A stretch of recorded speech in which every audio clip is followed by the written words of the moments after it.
Hello. I don't really have anything for today. But I did have some thoughts on like current events and whatever.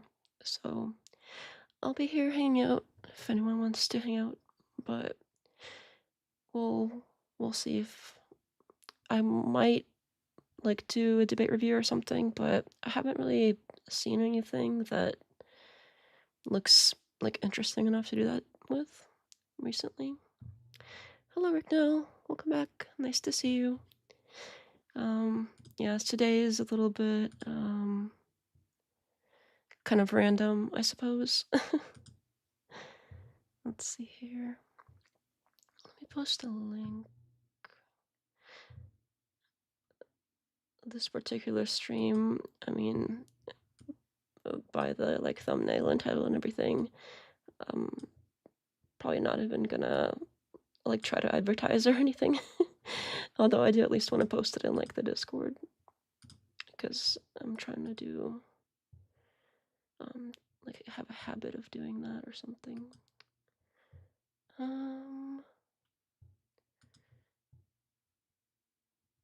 is going on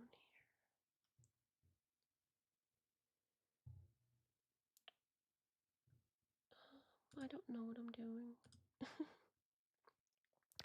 I just realized, well, not like literally just now, but somewhat recently, that Monday is a day off work, which is so nice. It's weird because I usually take a lot of vacation at the end of the year, and then I get used to not having to work, and then January starts, and it's like right back into it. So it's nice that like halfway into January, there's an extra day off. I do appreciate that. Because I do miss the vacation. It was over before it even started. That's what it felt like anyway. Um, where's my stuff?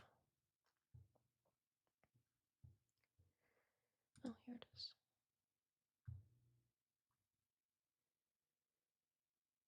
Hmm.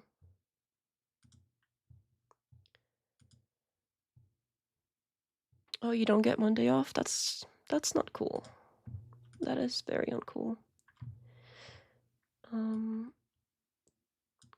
We get most of like the official holidays off, which is pretty nice. Hmm. Where's the, what am I doing? Okay, there we go. I got it. I finally got the link. Don't know what I'm doing. I'm really not built for this streaming thing. Okay. Let me find, because I was saving stuff, like, there was some videos that I was seeing recently, and I was saving them to, I have to find the playlist to save them to. So I was like, this is something I have thoughts on, I guess. So this stream might be slightly more political than I have been for the most part, but I've been seeing some weirdness about with the. Okay, so I think basically everybody and their grandma knows now that there's this ICE agent that shot this woman, and for some reason people are seeing hopefully the same videos, or maybe different like cuts of the same videos, or I don't know what is going on, but people are seeing these videos and coming out with completely different takes on what's happened. Like we're seeing the same thing, I think, but then we point at it and we're like, oh well, this is A, and somebody else is like, well no, this is not A. This is totally B, C, and D. Like, I don't understand how the same event can look so different to people. And something else about this whole thing is, I remember when Charlie Kirk got assassinated not that long ago, and all of the right-wingers were going around and pulling up, TikToks and, like, other social media posts of all of the insane leftists that were saying stuff like, "Oh, well, he deserved it," and all of that ridiculous, disgusting crap, and I remember, like, agreeing with them, like, "Yeah, that's a shitty" with, the right-wingers, like, "Yeah, this is a shitty thing to do, it's gotta be called out, you can't." I mean, you can because you have free speech, but it's it's in poor taste to say stuff like that about somebody that got assassinated, and whether or not you agreed with all of his politics or the way he did the whole, like, college debates or whatever it is that he did, um, he still he was a person with a family, with children, like, small children. He was, like, 30 years old, and so having all of the not all of them, a lot of the leftists celebrating that, I found disgusting as well. But here we are, not that long after that. It's what, like several months now it's been? And we have a situation where we have on the other side of the aisle, somebody was murdered. A mother. Sure, she was a leftist. Sure, she was annoying. Obviously, she was, like, deep in the weeds of whatever, like, leftism situation she had going on, but she was still a person, and I'm seeing a lot of really disgusting stuff said about her now, and it's just really hypocritical that a lot of the same people that were, like, complaining, "How could you say stuff about Kirk? Don't you have, a heart? How he was just assassinated. You're disgusting people to say all this stuff," but then they turn around and they're like, "Oh, yeah, that she deserved it." And not only that, but I'm seeing a lot of rumors spread in, like, the comments section, of a lot of videos about it. Um, People completely unfounded saying that she was, like, a child abuser and all kinds of ridiculous stuff. And I find that disgusting, um, and hypocritical. So I do have a few videos I saved about, the event, I suppose, and I I'm I'm surprised about how many people are excusing it. Like, I understand I understand that some people do like the authoritarian ICE presence everywhere, although it might be easier to say, like, if it's not in your city, it might be easier to if you don't, like, know what that's like to be like, "Yeah, lock them up or whatever and patrol, that city over there, they're crazy, take care of them." But if it was, like, ICE agents putting guns at with your kids around, they might think differently. Anyway, regardless of how people think about the whole, like, immigration thing, the fact that it's almost like they can do no wrong. Whether or not what they're doing is justified in general, like the patrolling and the rounding people up and demanding papers and all of that stuff that we've seen before in history too. But whether or not that is all justified, because sure, you could make a case, you can, but treating them as if they could do no wrong ever, possibly, like they are perfect human beings, none of them have issues, none of them could, murder out of hatred, nothing like that. They are all perfect, ideal human beings with no faults whatsoever, and if anything, in any kind of situation, if anything ever happens, you gotta blame the other person, and that's what I'm seeing, and I find that icky, so let me find the videos I'm looking for, cause I just keep blabbing. Um, oh, hello, Steelman, welcome back too. New cat, yeah. I figured since the holiday cat was overdue and apparently it was doing inappropriate things to the tree. I can't not see. Anyway, this one, you can't possibly hate on this one. Like, this one is completely innocent. It's not humping any trees, it's not doing nothing. He's a cute kitty. So yeah, I figured yeah, so the kitty cat, the other one had to go. But next year, I'm sure it will be back if I remember that it exists. but I figured since I had to remove one, I did somewhat promise that I would replace it with a different one. So I did go on I went on Etsy earlier. I think maybe yesterday I did that. I went on Etsy and I searched for like animated kitties that's some artist made or whatever, and I, I bought it for a few bucks, and yeah, I like it. I think it was worth a small investment. Let me catch up here. Hello, everybody. Our governments have been doing this for a long time. We only care because the Democrats are using it as a political football. The Democrats would support it if they were rounding up Trump supporters. That's something else too. On that note, thank you for reminding me. Something else I've been seeing a lot is how there's a lot of protests going on and this kind of stuff. And guess what they're calling it? Insurrection. I almost freaking lost. I lost my shit. What happened to the January 6th stuff?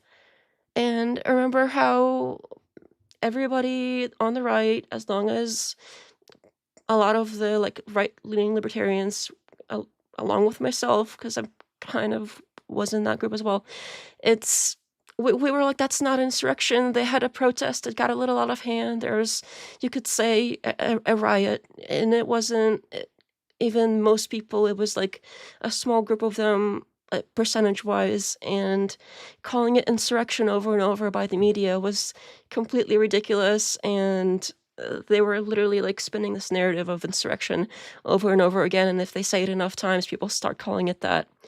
And remember how that was like something to criticize? What's happening now? How the same people turn around and are like, oh, these people, they're insurrectioning. They're the same exact word for like, I just can't with the hypocrisy anymore. I can't, like, and I'm like embarrassed to have associated like with the side like that is doing this stuff now, because I was like, well, okay, we're gonna be here on the right with all the sane people, and those people on the left are all the crazy people. They're like they have the media and they're calling things insurrection that's not insurrection, and they're like, you know, brainwashing people with the like corporate media and all that stuff. Okay, but look, if now that the right is in power, exact same crap. They're doing the exact same crap. And honestly, I was kind of concerned that, okay, they're probably going to be doing the exact same crap because that's always how it's been.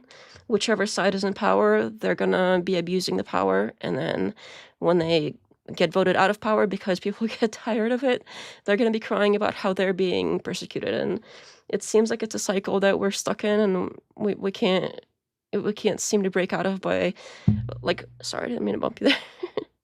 Just can't we just vote for like a third party one time just to see what it's like, so we can quit this like flip-flopping between the two parties that are obviously doing all the same crap every time? Anyway, I did have like a little bit of hope that all of the rhetoric about abolishing all of these um like there were some even talk about like abolishing the FBI and stuff like that, and a lot of government agencies, and like, oh, we're gonna repeal the income tax. Okay, honestly, I didn't really believe that was gonna happen, but I was hoping they would at least like try, or at least like cut it a little bit. But nope, we got all of the bad stuff and worse, and I'm embarrassed that I even had like a sliver of hope for it. So let me find a video, because that way I can like quit blabbing for a little bit and just share some stuff I found.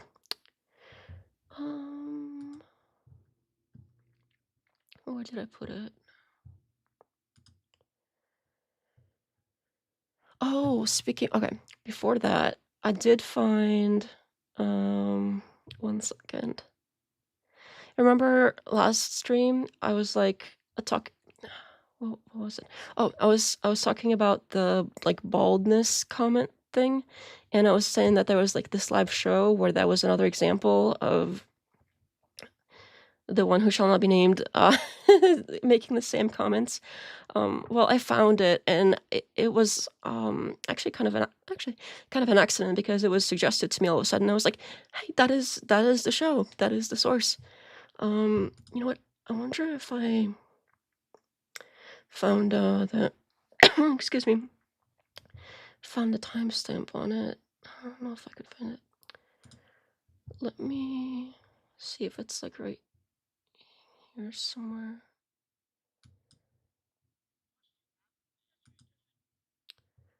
I wonder if I can search. Yeah, because this was like the live show, and when I saw it suggested to me in the cyber, I was like, wait a minute, that's the one, that's the thing. I didn't even remember exactly what it was called, but it's like Google is spying on me and it knows what I want to see. Or like it knows what I talk about, so it's like, oh, here you go. Did you happen to want this? It's a little creepy, but sometimes it's like, yes, thank you. That is what I wanted to see. I'm gonna download a transcript real quick just to see if I can find the exact timestamp so we don't like have to click around the whole time.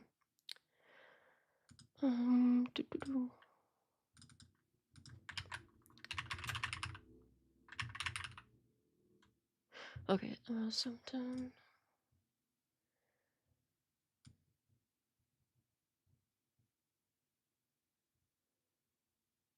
Well, I'm gonna start a little bit. Okay, let me pull it up for you.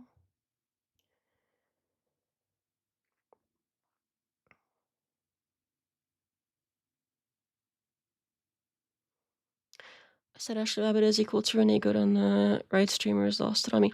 Yeah, that's exactly. Thank you. All of the same people there were like, oh, and the parallels are astounding for down to calling it insurrection, like that specific word, and you know the shooting of a woman gets shot on both sides. Exactly. There are so many parallels here, and I just can't believe how hypocritical people are being. Just, who are we going to talk about baldness some more? Just for a minute, just. Oh, I missed a few messages. People identify with tribes more than ideas. It's part of our evolutionary scaffolding to be stuck in this cycle of faction competition. I think it's unfortunate. I think that if we try, we could break out of it. We can. We just don't seem to want to. It's like people get this like feel-good feeling when they have like their tribes and they can like war with the other tribes. I guess that is kind of something we've been doing for, well, basically ever, is go to war with other tribes. All right, let me find this.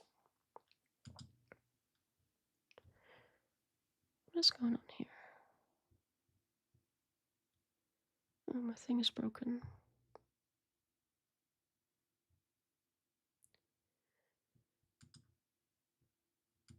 It's like, okay, 1 second.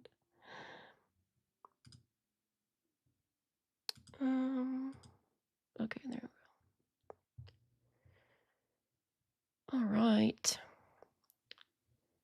So it looks like, okay, there's like a little white box that's kind of bothering me.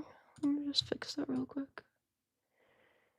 But at least it's not broken anymore. Oh my goodness, why can I do this? It's like, okay, that's a little better. Alrighty. So I think it's right around here somewhere.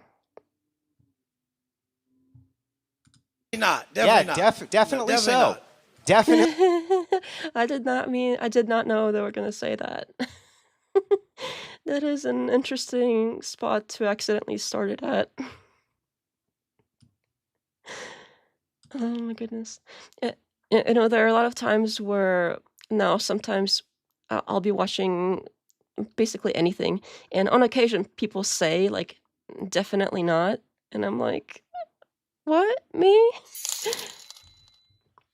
but it's got nothing to do with me.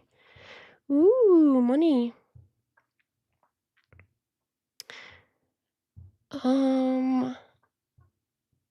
I think I broke the TTS. I've been messing with it. I'm so sorry about that, but I will read it. Prideful Conceit has tipped $20. Happy to support you again tonight. I love your analysis. Keep up the right libertarian ideals. Don't, excuse me, don't let the populists, parentheses, Andrew Wilson, make you think they're right-leaning. They're just dialectical thinkers like Marx. Oh, that is some good analysis right there too. Thank you so much. I appreciate that. I wonder what happened to the TTS settings. I was playing with it because I was trying to change the like art for it that comes up, and I think I broke it. I'm so sorry. I'll have to fix it afterwards. And Burgess official says that male bimbo and the white was so insufferable, the way he strutted around the stage like a triggered princess. I agree. I think he did have like some kind of like roid rage going on or something. But okay, let me play this because they like accidentally said my name or part of it, and I was like, oh my god, me. But no, I ain't that special. I'm just kidding. But it does kind of like trigger like when somebody says like accidentally part of your name is something else, and or like if say your name is like Joe and somebody on a TV show says has like a character named Joe or something, and they bring it up, and it's like your mind kind of like perks up automatically. Classic performative masculinity and alpha LARPing. Yeah, that's something going on with him. Yeah, there was something weird going on here, and it did look like roid rage. Obviously, I don't know for a fact, but that's what it looked like to me.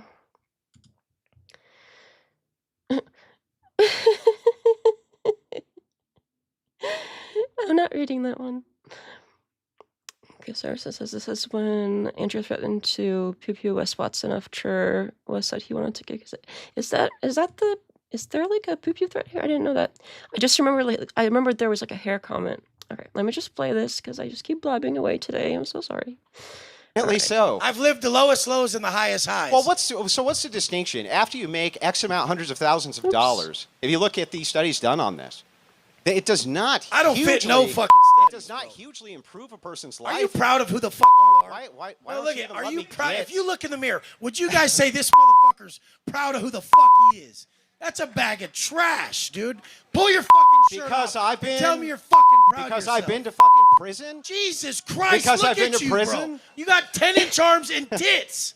Men don't have tits. No, guys. they go to prison where they get fucking. Fuck yeah, where they get do. raped up the ass. You've Okay, I was hoping that would bleep out all of the naughties, but I guess YouTube is okay with that because I didn't bleep that out. Damn. Okay. Yeah, I mean, the guy in the white is absolutely losing it. I don't know what his deal is, but that is completely inappropriate to like.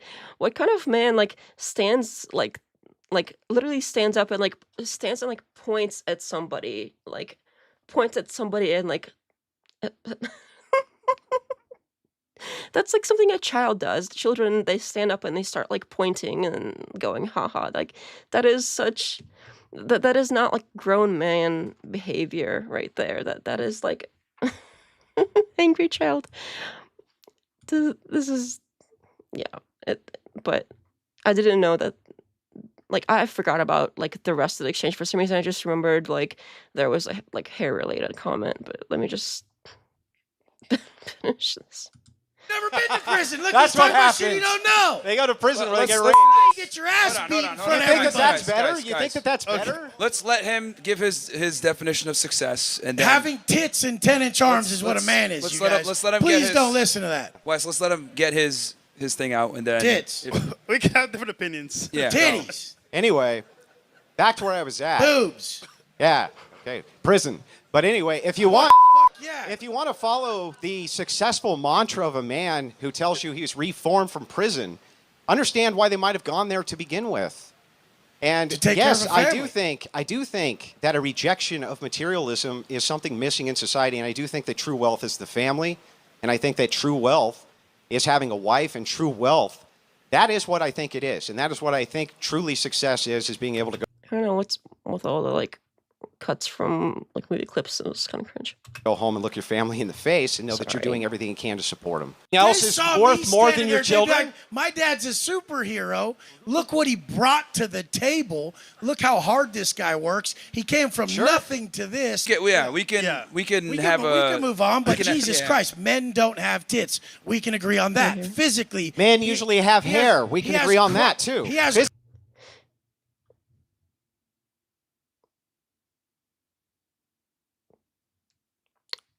Yeah.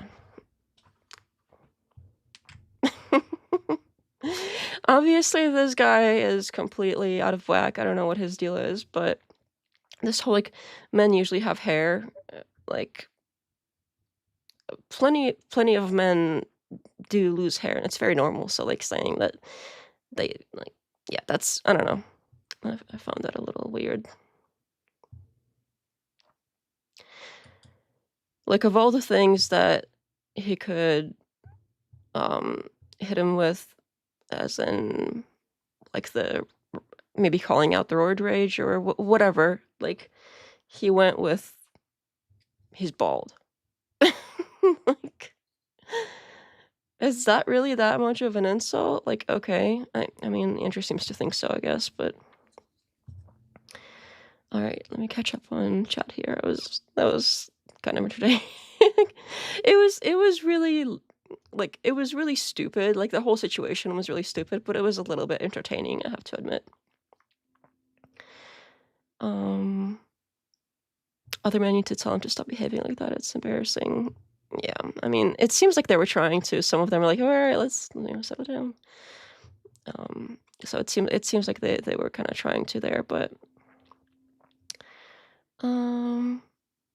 he's clearly overcompensating for something. Fascinating to think just what it is. Profoundly insecure person. This woman says, if I met Andrew Wilson, I'd probably stand up, point, and laugh too. I've been to prison as a flex to him. Yeah, that one was weird. I guess services. I mean, I'm saying it wrong. Yeah.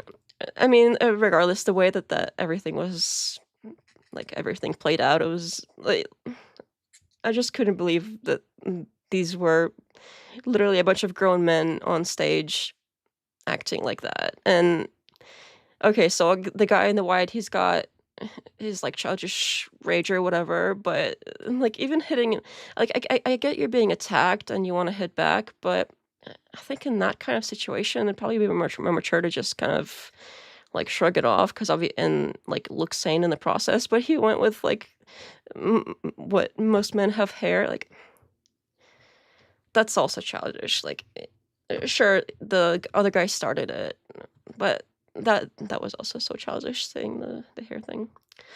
Okay. Yeah, I just, for some reason, I remembered the conversation from last stream, and I was like, yeah, this is the one. It happened to come up. I'm not reading some of these. Yeah, you guys are a little mean. But I see them, and they are funny. Okay.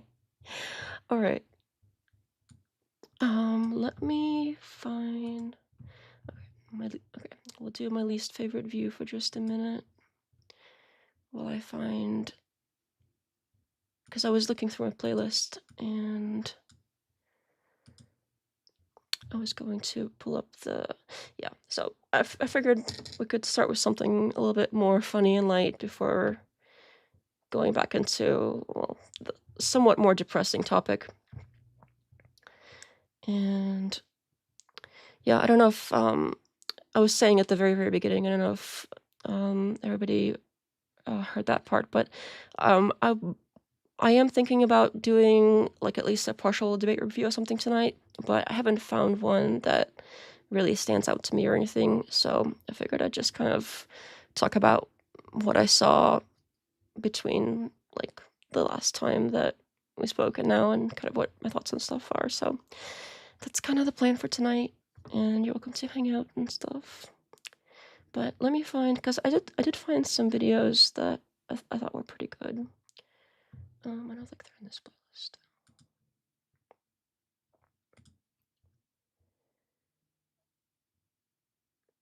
Review Emmett and Grace debates on MDD.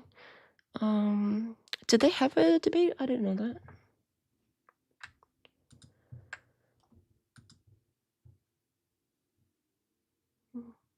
Let me find. I didn't know they had one. How long ago was that? I don't see. I see Islam Good for Women. I see Grace there, but I don't see anything else.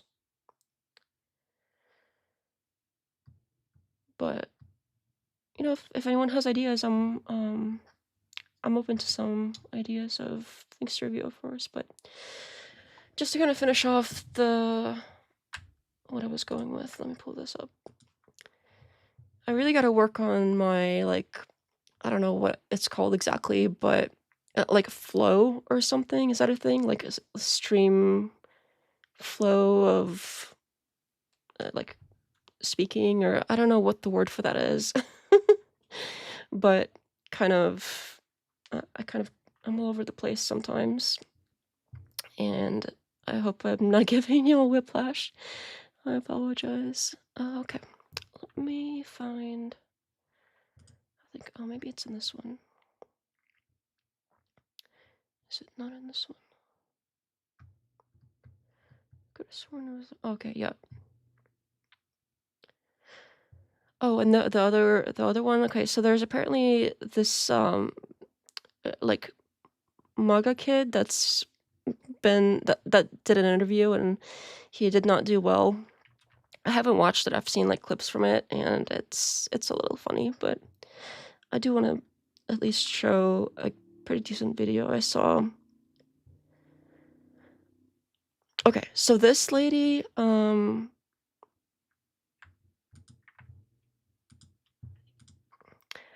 I apologize because she's got like the feminist glasses, and she looks like what a traditional feminist looks like, and I know some of y'all get triggered by that, so I apologize. But what she says is totally valid in my opinion, so let me pull it up.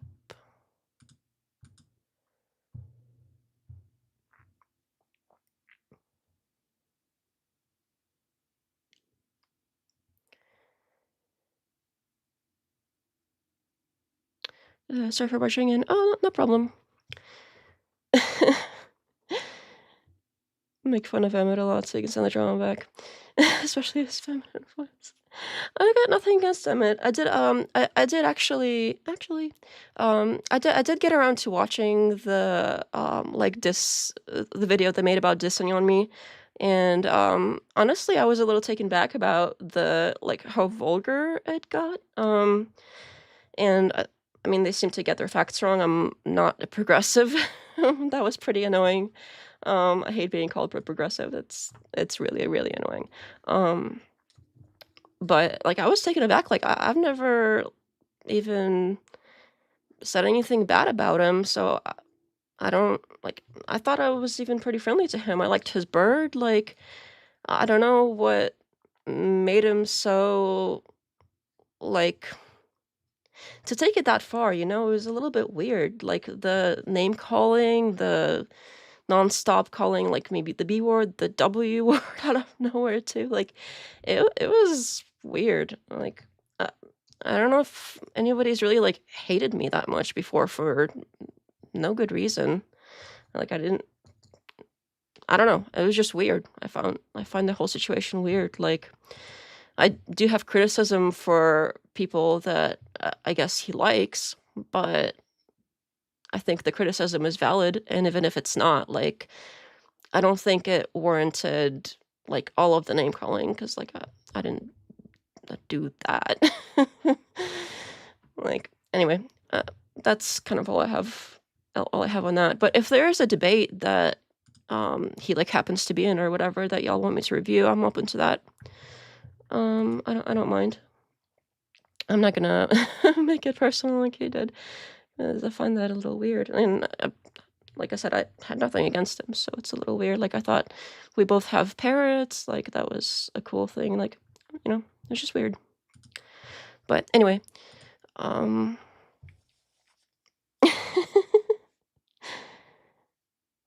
um, when it's that vitriolic, like, it's more about the other person than you. The configuration of the telephone.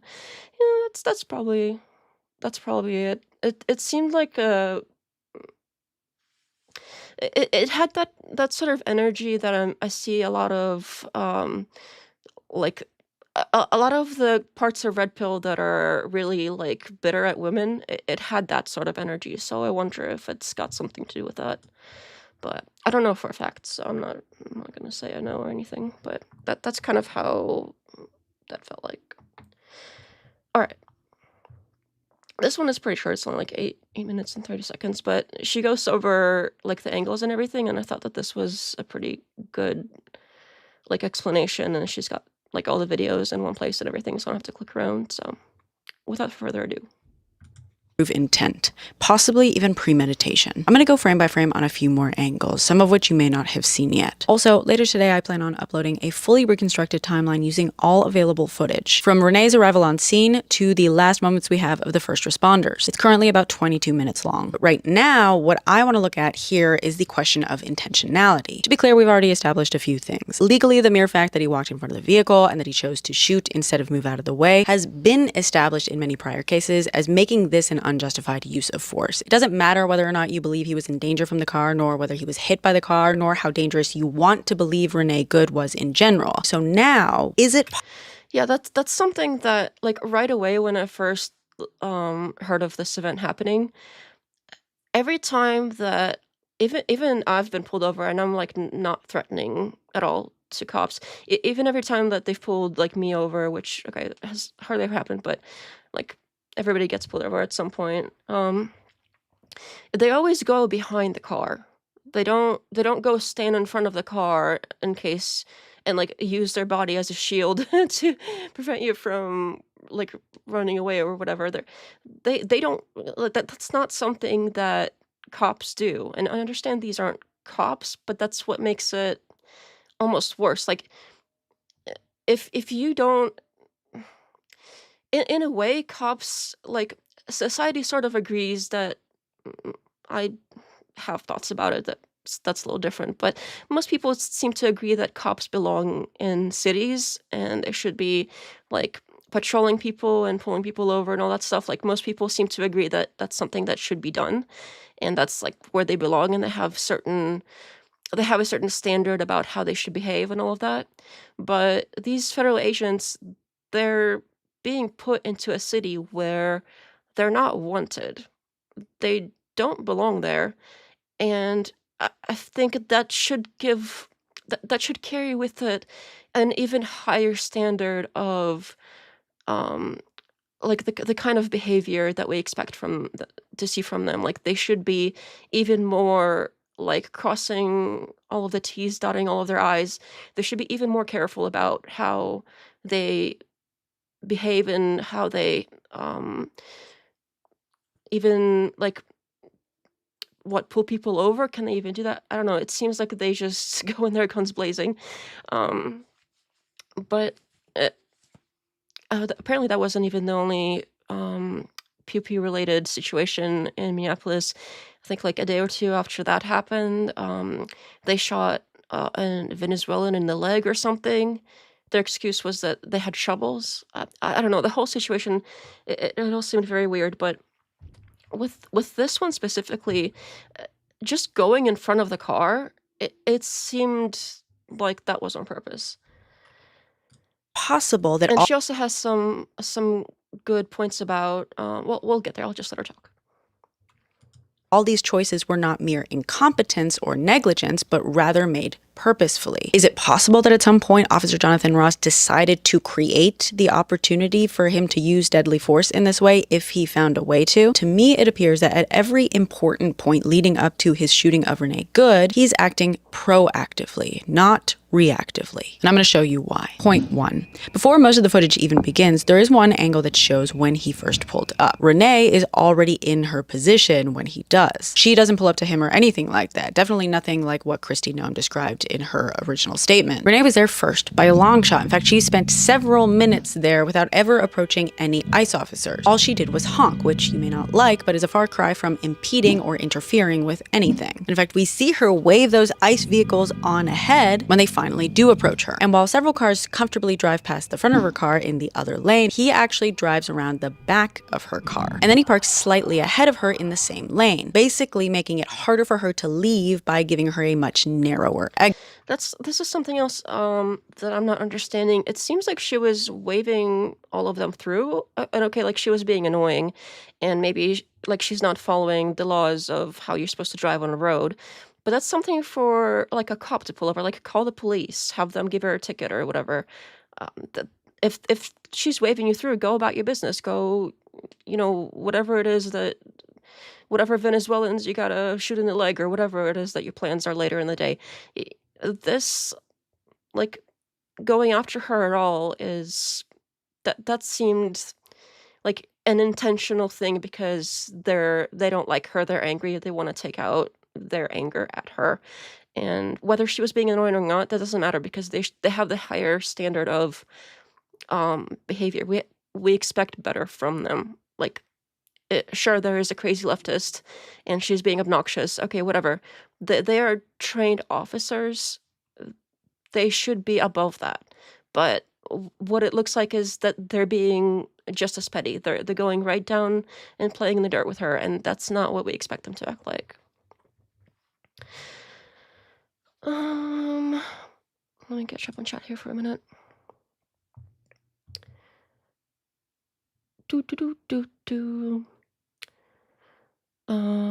The angles are red herring. They aren't even going to. Yeah, a lot of screenshots that I'm seeing on like Twitter when it's conservatives pointing things out, they specifically use an angle that's kind of like from behind where you can't even see where he's supposedly hit, which I think she's gonna go over some angles that are in like full video that really break it down and explain it a little bit better. She was backing up when he walked in front of the vehicle, and then she popped in drive when he was trying to get to this. Yeah, and the whole wheel turning that people keep pointing out, she was very obviously turning her wheel to the other side.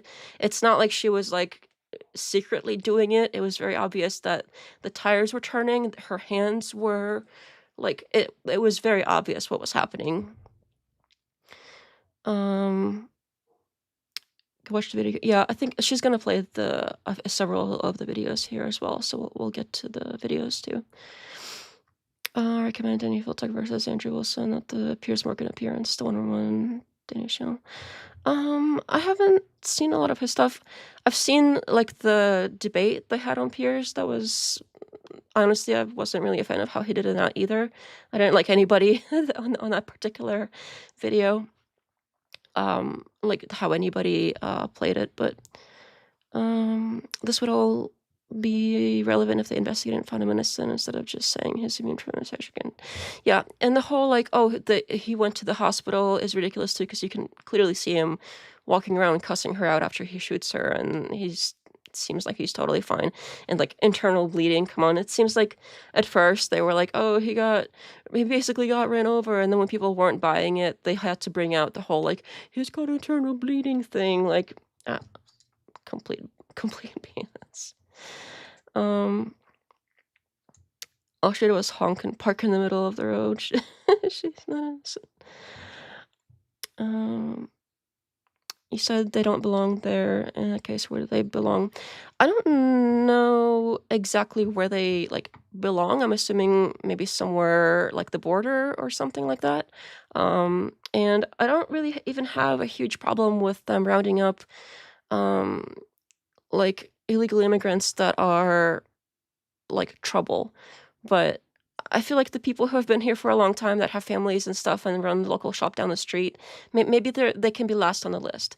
Maybe you can get like all the naughtier ones first, and you can always find like you know where they are. Like they have normal lives, you know where they live. You can always come back and get them at the end of your list if you ever get there.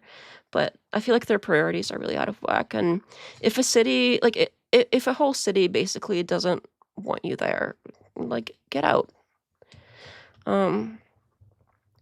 Or at least like tone it down a little bit so you're not like pulling over anybody who's like I just see them like basically pulling over brown people and asking for papers. That's not how this country is supposed to work. Let's see here. We could have written consent. You can't park in the middle of the road to force law enforcement to drive on the wrong side of the road. It's more than annoying. I mean, sure, but it's not worth like literally like she was letting them pass. They can keep going and call the cops. Like I'm not saying ignore it. Like sure, if she's doing something illegal, call the police, let them handle it. Keep on driving and like whatever other business you have to attend to, like go do that. This doesn't seem like it's their job to handle this kind of situation. You're wrong about this stuff. No, that's okay. Nobody's perfect. Okay, well, we can discuss it. All right. We'll come back to the chats later. I do want to keep playing this though, because we're just gonna get lost in the chats for too long here. Exit. Point 2. He gets out of his car, already filming, and immediately chooses to walk in front of her vehicle, which he had. That's something else. And look at the little puppy. Like the people that are calling her like a domestic terrorist and all of that stuff. Sure, all the domestic terrorists drive around with little puppies and whatever. Like that is taking it a step too far. That calling her a domestic terrorist, that is complete cope. Sure, she's annoying. Sure, she's possibly doing something illegal here. It looks like she might be doing some like illegal traffic road stuff, which is something a cop should handle. But like domestic terrorist, come on. And the other thing is like, why don't they have body cams? Why does he come out like even with his phone? Because it seems like coming out with his phone, like it seems like he's already planning to possibly do something that he's gonna need some kind of like evidence for to show his side there. Because besides being in the road and honking like and being kind of annoying, she doesn't look like she's like threatening. Like, honestly, I'm having trouble believing that they were legitimately like afraid of her. Has just purposefully partially boxed in. He knows that if she's going to drive off, it's going to almost certainly be directly on this path. Point 3. When he first steps in front of the vehicle, he stops right in front of the quarter panel. Interestingly, almost the exact same type of position that he takes later on, but of course on the other side. It's not until she starts backing up that he then continues to cross in front of her vehicle, filming, etc. I would be remiss if I didn't point out that she says, "That's fine, dude. I'm not mad at you." in an apparent attempt to de-escalate the situation. Which, by the way, as a member of the public, is not actually her job. Technically, it's his. Anyway, he continues around. And sure, even if she said that as to like be snarky or whatever, it's still not like something that is like an alarming, like, oh, she's about to go and like run people over thing. That's not what people say when they're about to go and like pew pew people or, well, with a car, I guess in this case. I don't know. I guess I don't even know what like the friendly term for mowing somebody down with a car is. We'll just leave it there. Maduro, Renee Good, and Assam are all in the same club now. Yeah, like that particular the Terry thing, it makes no sense whatsoever. I think simply saying, what if a town doesn't want you there is a bad argument. What if Alabama or Arkansas didn't want the National Guard in their towns in the 60s? It's not a sufficient argument. I see your point, but I don't know if you can really compare this particular thing. On the car, and then point 4. This is the moment where he, as many of you pointed out, appears to be switching the hand he's holding the phone with. He does this while standing. The switching the hand thing, that's something I find interesting as well, because like he comes out and he's obviously very much more comfortable using his right hand for the phone, but I think if there's no like good reason to switch unless you need your hand for something else, and knowing what happens next, I think it's not too far-fetched to have an opinion that that might be when he was like planning on potentially using his weapon on her. Right by his car. And we can confirm that this is in fact exactly what he does at this point by looking at a couple of other angles. This angle shows him coming around the back of the car, phone in his right dominant hand, up until he disappears out of view behind his vehicle. This angle from across the street shows the next couple of moments where he reaches... Oh, sorry. Put that on silent.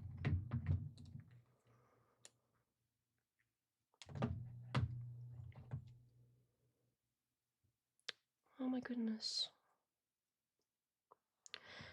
Sorry, 1 second in case it's important.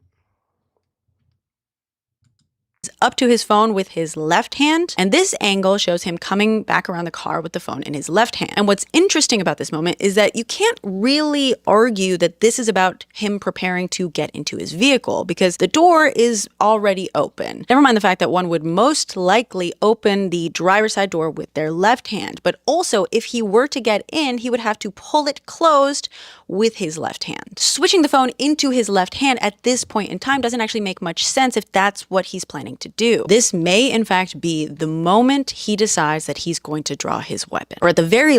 Okay, I guess she said that part here too. It's only like what, a little bit more than a third of the way through, so we'll still go through the rest of it. But the whole I did see the message where the Tim Pool analysis is better than less bias.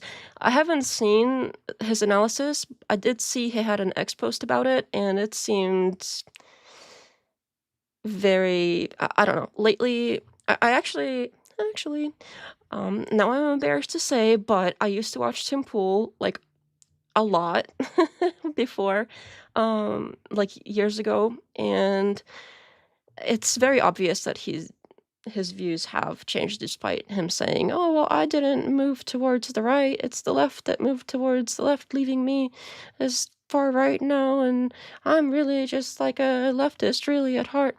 I think that's all bullshit. He's very obviously, like, so deep up Trump's asshole now that it's not even funny. Like, again, I used to watch him a lot. Like, I used to like his takes. I thought that he was being a lot more fair, especially when it was the left that was in power, and he would kind of go through what the media was saying about the right and point out inconsistencies, and I thought that was great. But now, that's not so much. It's the right is in power now, and he doesn't seem to be doing kind of the same favor to the opposite side like he used to do for the right, when if like whoever's in power now, if they make some whatever statements, like he just seems to go along with it instead of sort of analyzing it and trying to point out inconsistencies like he used to do for when like Biden was in power. So that's where I am on Tim Pool. So I did see his X post. I haven't seen his video, but I don't mind also watching that after this.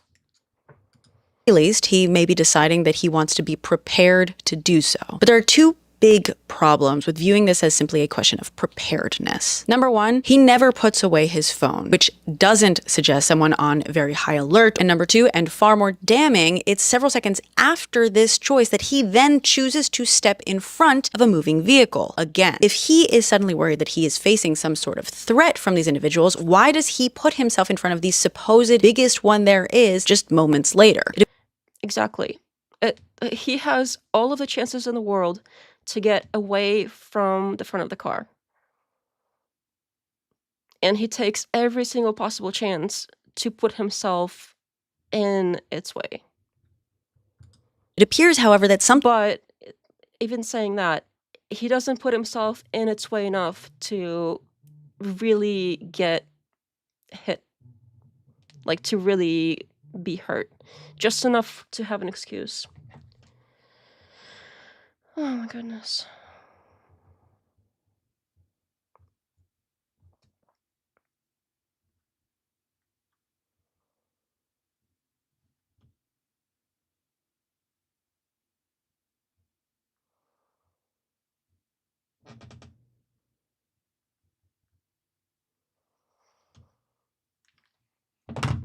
That is not an emergency. Something did in fact Sorry about change here, because he had no problem not having his right hand free this entire time. What was it? I did notice one thing. In the moments right before he switches hands, Renee's wife can be heard saying something. It's faint, so I've turned up the volume. Citizen, former fucking you want to come at us? You want to come at us? She repeats it again right afterwards, and we can hear it a lot more clearly. You want to come at us? But she asks him, you want to come at us? And that's the moment where he suddenly becomes ready to do just that. Point 5. And this is key. As Renee's wife is actually yelling at him, he's not really doing anything. Once she turns away from him and it becomes clear that they're about to drive away, that's when he quickly moves back in front of the vehicle. Point 6. He chooses to stop in front of an already moving vehicle that he has just chosen to cross in front of, specifically at the quarter panel, just out of the way enough to not get hurt or be in any real danger, but Yeah, again, I should just let her say it. It's been over 10 years, left shitty over the spectrum. The real point is this lady is now the investigator since the feds refused to do their job. Yeah, it seems like I've seen quite a few people online go through the videos frame by frame and like compile them together and do a decent job. I just happened to see this one, I think the latest. just in front enough to claim that he felt he was, exactly as he did earlier on the other side. Point 7. After he chooses to stop in this position, he draws his weapon. And even before her wheels start spinning forward, it appears his hand is already at his holster. Point 8. Remember when I said that from this angle, it appeared he planted his feet and then leaned over the hood of the car? Well, what actually happened is... You can see his feet over here. Oh, sorry, I'm pointing at the screen, but like, you can see his feet. They're right there. They're not in front of the car. Here's the tire. Here's his feet. He's literally leaning in to shoot at her. The car, not only is the car not going straight, it's also pointed away from him. And his feet, you can see his feet. If he was in front of the vehicle, that wouldn't be the case. Even more interesting than that, because he didn't lean over the hood of the car, he actually leaned towards it. And in fact, as he drew his weapon before the vehicle actually moved towards him, he also reached forward with his left hand, which was holding the phone, to lean on the car, bring forward his right shoulder, and shoot. For someone who's supposedly afraid of getting hit by a car that he purposefully just walked and stopped in front of as it was already moving, it sure seems like he's doing a lot more to put himself closer to it than he is to move himself. Yeah, I mean, I know this is blurry, but you can see like where his hand is, where the hood of the car is, where everything is. She's got a point. Out of the way. Point 9. He only shoots when he's beside the vehicle, and then twice more as he moves alongside the car and shoots 2 more times into. And like, what is this about? That he's literally chasing after the car, shooting at her. Like, even if the first one was valid, which it wasn't. These aren't. The open driver's side window. Those 2 shots alone, by the way, already make this murder and not self-defense. But to round it all out, point 10. He says this. That to me sounds like someone who's angry, not afraid, not someone who's in shock about what he just did. No, someone who's satisfied in the punishment he just got to dole out, satisfied in getting the last word. So again, this last bit in summary, here he gets challenged. Then here he frees up his shooting hand. Here he waits. Here he decides to cross in front of a moving vehicle that is now completely boxed in. Here he decides to stop, not get out of the way, draw his gun, not get out of the way, brace himself, and reach towards the vehicle, not get out of the way. Cross, stop, draw, brace, shoot. See what I mean? Proactive, not reactive. But who would do that? Who would purposefully box in a vehicle and step in front of its only exit just as it begins to move? Oh, I don't know. Maybe one of the officers who worked at CBP in El Paso, Texas around 2013, when 60... This I also found pretty interesting. And I do agree that, sure, some of this is like mind reading or whatever, but the video itself does seem to show him not being in danger and him trying to put himself close enough to warrant attacking her, but not close enough to really get hurt. Like, I'm just not seeing how he could possibly be like fatally injured in any way over here. But we can if there's like a temple one, we can totally watch it. If y'all want to put it in the Discord, we can watch it after this. 7, use of force. I'm open to changing my mind. Like if there's some like better angle I haven't seen yet, I'm totally open to that. Just so far, it hasn't happened.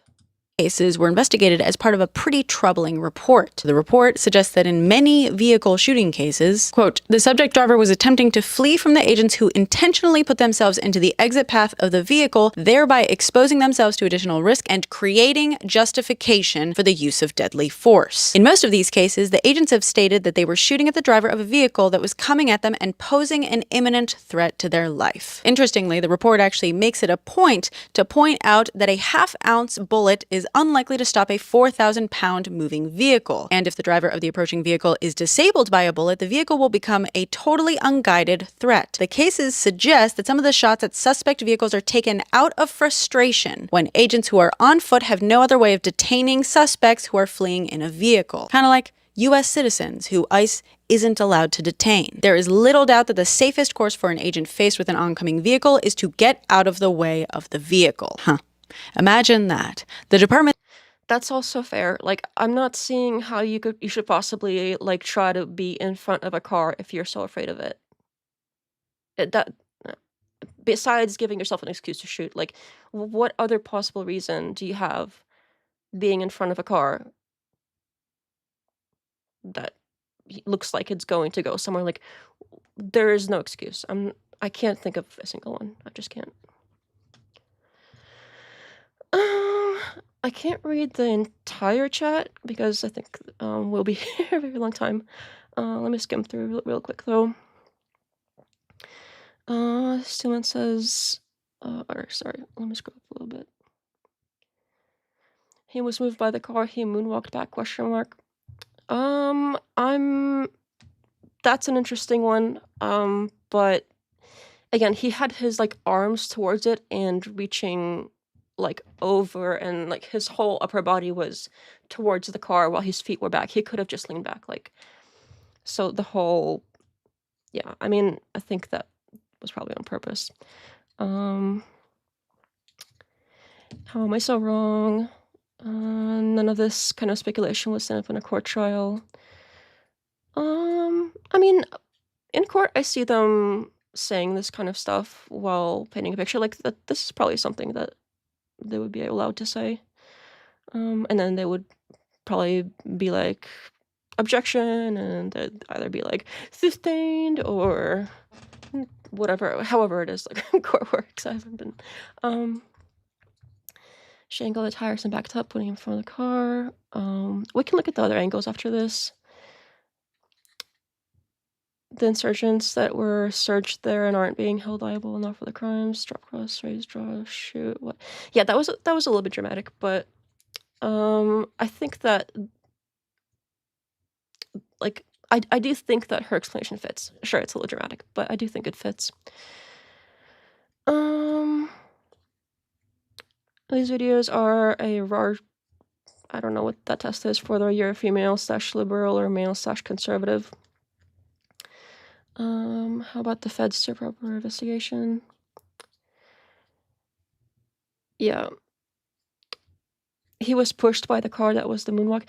I'm not... he pushed himself off the car, if anything, but he chose for that to happen. That wasn't like... sorry, I'm losing my voice. That wasn't like he was taken aback or like the car was coming at him and he had no choice. Sorry, I probably need some water here in a minute. But let's finish this out really quick because there's only like a few minutes. I don't know if she says anything else. That Jonathan Ross spent nearly 8 years in, including the 2 years that this study was looking at, is known for its agents creating justification for the use of deadly force by putting themselves in the exit path of a vehicle, despite the fact that, again, legally, this has not been found to be an acceptable excuse. But who cares if no one's looking too closely? So, yeah, maybe that guy would have the very instincts to do something like that. So, incompetence or intent? And we are obtaining... So I don't know if there's enough here for intent. I think that would be very difficult to prove.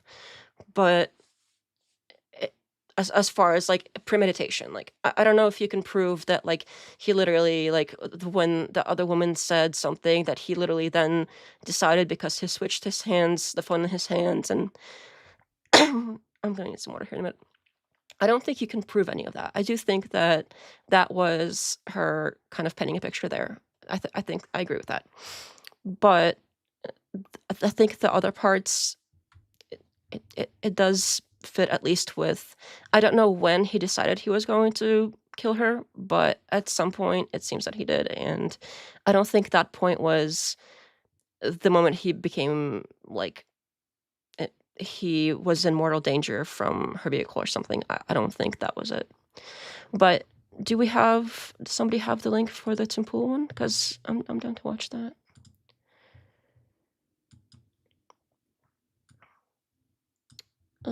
I can look it up, I guess. Can't be that hard. And actually, I might as well... I need to drink some water. Give me 1 second. That's one of the problems with the mask situation, is that's not very easy.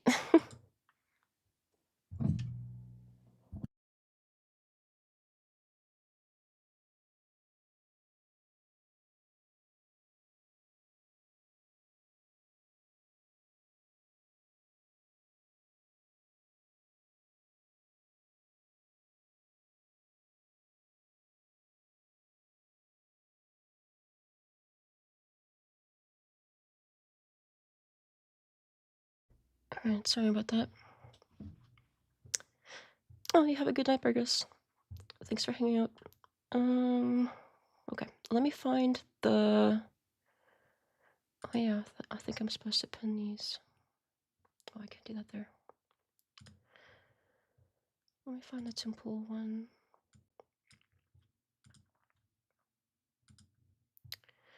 I always forget to do that.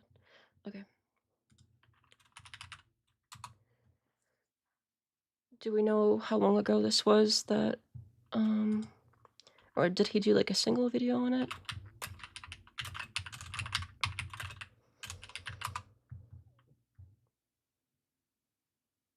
I see like an 11-minute video on it and a 2-hour one. And another, there's a few, I don't know which one would be the right one. This is the shortest one, so I guess we can start with this one.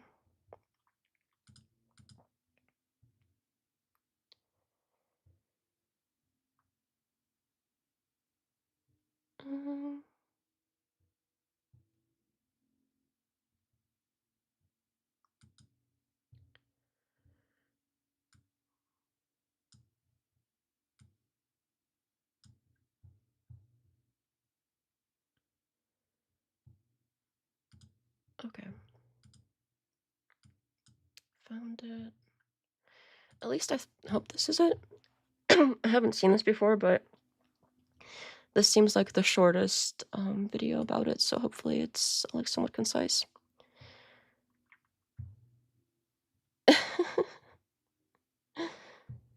All right. I think we're good. Get a room, you too. Okay. Video that I think this started going viral. Did he change his background? This looks different. It's all like blue and it's got like rumble in the background too. That's interesting. Okay. Because it provides important context, and then we'll go through They the got, like, actual video from Minnesota. Some like fake trees and stuff. I haven't watched Simple in a long time, so it's his background is all different. This is a woman who was killed in Baltimore.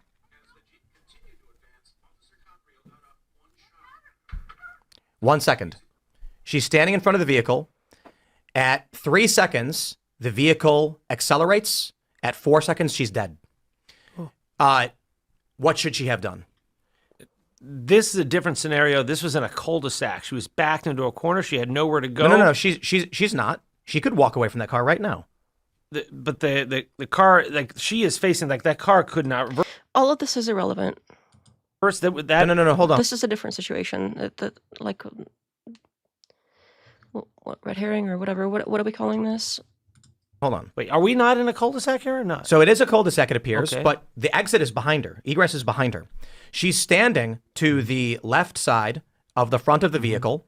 She could take 2 steps to her right now, to clear herself from this vehicle, knowing a suspect is in it, and she's got her weapon aimed at him. Now, she's dead, and people are highlighting this, saying, when you're an officer tasked with stopping somebody who's committed crime, presumably the obstruction committed by, and I say presumably because there's no trial for this, Renee Good, this is felony obstruction of a federal law, 8 U.S.C. 1357. So when they say, we're going to stop you and arrest you, and you decide to accelerate, the question is, if you find yourself in front of the vehicle, should you let the perpetrator escape, or is the law enforcement duty? And also, we don't know what it is that this person did. If this person that they're shooting at in this different situation is like armed and dangerous, and they literally just like murdered like a dozen people, and they're about to go commit more, like they know for a fact that this is like a dangerous person, they're gonna hurt people. That is a completely different situation than somebody was being annoying and blocking the road. So I don't know what this has to do with anything whatsoever. Are they going to get to like the actual event here? Because none of this is relevant. Plus, it doesn't make it right. I was going to say earlier, and I hear cops do it all the time too. But at least it gets investigated before labeling somebody a Terry. Yeah, the immediate way that like the Trump administration, what's her face, Christine Noem, everybody's coming out and like trying to immediately like paint a picture.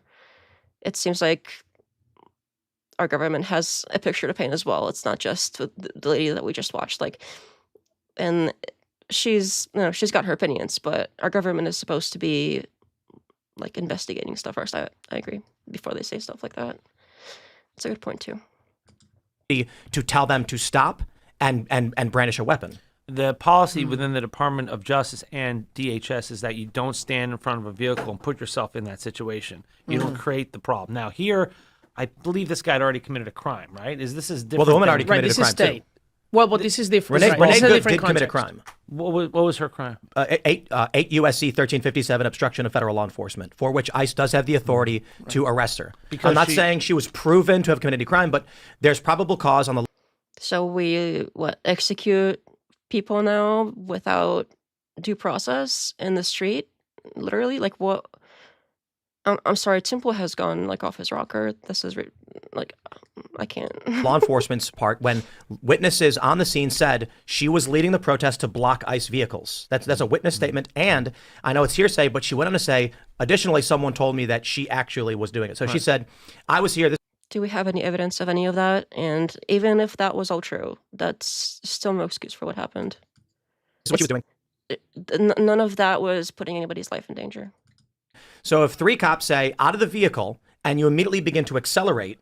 Well, witnesses have said that there were conflicting orders. One said, get the F out of the vehicle, and the other one said, get out of here. I saw that as well. There were, like multiple eyewitnesses were saying that it was unclear whether or not she was trying to comply with one instruction or the other. I also don't think that just the mere acceleration of a vehicle is enough to justify use of deadly force in every single instance. I think it needs to be reasonable from the officer's perspective that not only was the vehicle accelerating, but it was accelerating towards them. Right. And that their life was truly in imminent danger. But I think this woman, Amy Caprio, is dead. dead in 1 second.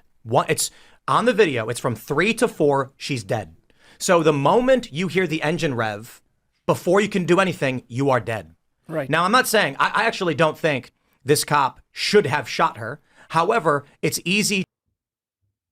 Okay, so why are we here, Timmy? To be looking at 3 different angles in slow motion and say he probably could have just spun out and taken a minor injury. Like you don't know what's going through his head. He had enough time to pull out his weapon and shoot at her. He could have literally stood up. Like that's all. He was leaning over. Because a lot of the angles too, I want to see what kind of angles they play here that I'm not seeing, because some of the first angles I saw was from his own camera, and it looks like it looks like he gets hit, but you have to remember he's got his phone out, like he's leaning out like this with his phone, and whichever hand he has it at the time, because he switched hands, and if you're leaning out like this. And okay, I'm leaning back, so it doesn't really make sense. But he's leaning forward, and his hand is out. So he's got most of his body is away from the car. It's only his upper body and his phone that is close to it. And if in the process of shooting, he literally like bumps his phone on the car, that's not him getting hit. That's his phone in his hand getting bumped as he hits it on the car to like push himself off or away or whatever it is that's going on there. It's not his body getting hit. It's the phone. So I don't know if that's the angle that I'm missing, because I haven't, like, I'm going to let them play it because I want to see like, what is it that I'm missing here? Because so far in every single angle I've seen, he doesn't get hit, and he has every chance to, all he has to do is stand up. All he has to do is stand up, and if he wants to be extra safe, he could even take a step back. That can all be done within the same time that he takes out his weapon and shoots her dead. So we can look at it. I do want to see if there's something and also missing. that's the legal point too, because not only do you have to go through all the legal barriers that you mentioned, Dave, but you also have to just prove that it's beyond a reasonable doubt from his point of view, right? So let me ask you, because we've done an and like look at this other cop over here. Like this car, while the car is moving, he's literally walking with it. Why couldn't the other guy literally step back as the car was moving in the opposite direction? Again, it was going from it wasn't going to go from 0 to 60 in a split second. Cars take a while to get to speed. All he had to do was step back. That's all he had to do, and not even step back, but literally like stand up, as far as I can tell. If here and the engine rev move the F away, yeah. But apparently, if here engine rev pull out pew pew, and yeah, I mean he was obviously mad, and especially like his words after he shot her. Like usually you would be like, somebody go get help or whatever, or somebody go check on her, call an ambulance, whatever. But effing B word like that. That's like, I got her good. That's not like, I did something terrible that I wish I didn't have to do. That's sure, it doesn't prove anything, but I think the combination of things does paint a picture that a lot of people are maybe too biased to see, or I admit that maybe I'm too biased in this case as well, because I've seen. And I'm just like in general not a fan of the feds, so I could have bias as well here. I'm not denying that, but I am confused as to why he had time to do one and not the other. Analysis on this video 1,000,001 times right now. There's a few things to break down. The New York Times and liberals have argued the vehicle did not aim at him. In fact, the officer stepped in front of the vehicle, and they've asked, why did he step in front of the vehicle? However, people on the right have argued the vehicle reverses and lines up with him. Actually, I think it's fair to say both are occurring.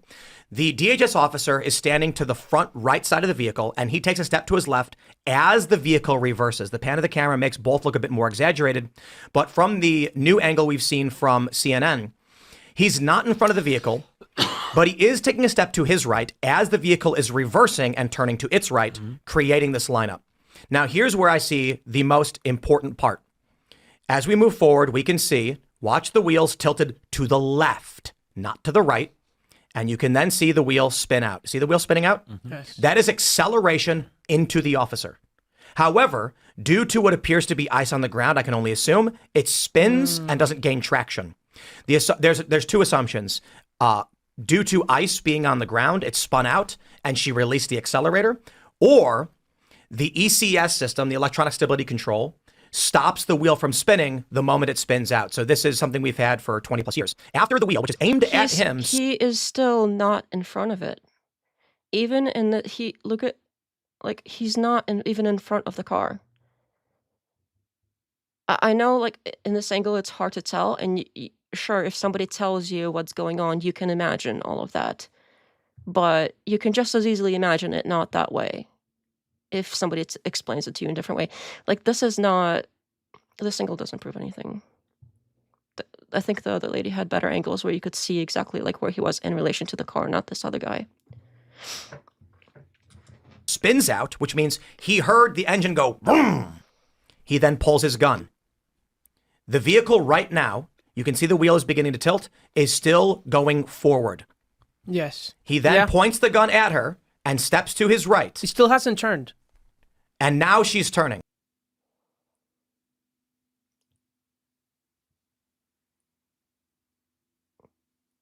I'm not seeing the difference. Like, sure, he is even a little bit more out of the way now, so let her go then. There is no reason to shoot this woman. Like, she's not. I'm not seeing how he's in danger. The car is not, like, speeding at him. It's not going, like, 60 miles an hour down the street and he's in the way and he doesn't have time to get away. It's hardly even, like... Right. This is the point. The gun is aimed at her. The vehicle begins its turn. Now, the important thing is you can see the officer's leg right here. Watch his feet slide. His feet slide, okay? So he pushes himself off the car because he's got his phone, as we see from the other angles, his phone and his gun and everything is extended over the hood of the car so you can get a better shot. He pushed himself off the car with his hands. Like, what? I don't see, like, okay. You can explain this any way you want. Like, none of this, I'm not seeing it, I'm sorry. Like, I understand how if somebody, like, only saw this angle and didn't see any other angle and it was explained to them this way, that they would be like, yeah, kind of nod along and agree. I understand that. But I have seen other angles, and if you combine all of them together, they paint a different picture.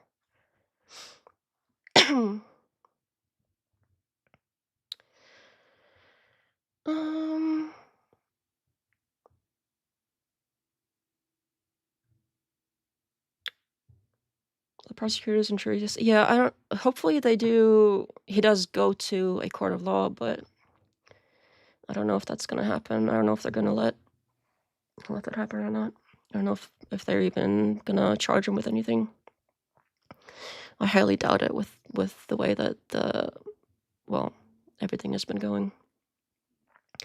Whatever happened to a country of law and order, so much for that. When you take a turn, the car moves forward to take turn. I don't understand what other direction it is going to move the car in a tight space. Yeah, and you could even see, like, the back tires too. And you have to have, like, he's got a better view, especially from this angle, than we do, because he's in front of the car. He can see her hands moving, because to, like, turn the car, he's got to have. Okay, I mean, I think there's even, like, other angles where that's the case. I don't remember exactly where I saw that, but it seems like he would be able to see, because it's not going from this position to all the way to the right, which is where the car went, unless you're trying to say that she went, like, because turning the wheel of a car from like backing out a certain way and then completely the opposite way, it takes a lot of like turning. Like you have to keep doing this sort of motion, and it's not something you can do in second. And like it's not like done. This takes like several seconds at least. And then with the way the car went after this happened and the completely like all the way to the other direction to the right, she had to have done all of that. So unless she did that while she was already dead because he shot her, or I don't know how else that would have been possible. Like she had to have done that before he shot her. I'm just everything I'm seeing seems to point to there's no way that this was like unavoidable. Like I'm not seeing it. Okay, he's not taking a step. He's sliding backwards. That's because the vehicle is pressing on him. It is the vehicle has made contact, or he's pressing on the vehicle. Okay. With his body. He is now being pushed back, and once that happens, he fires the first shot. The vehicle then continues a rightward turn. He pushed himself off the vehicle because he was leaning towards it. And he had like that shot from the front, like very, very corner. I mean, I'm trying to see it in like a different way, but I'm having trouble. I believe that indicates she is actively conscious. Otherwise, it would have gone straight. It's the two subsequent shots after the fact, right? Which is those are more problematic. Where she dies. She is actively turning right now. Presumably, the first shot did not kill her. It's the other shots that. Where do you see the other two shots? Okay, so he just proved himself wrong. Like what? Okay. I mean. Wait, what? Timmy, so you agree that she turned completely away from him and he's chasing after her trying to kill her? What do you mean? And yes, they are more problematic. Even the first one is problematic and like chasing I don't want to keep like blabbing on about this. I do want to finish this just to see maybe there's something I missed, but so far, like. Well, can we get the audio fixed? Because the audio is not properly, it's not playing for the show. So no one can hear the bangs. Oh. All right, let me try something. Let me try and, is it that? I think that'll do it. Let's see if that did it. There we go.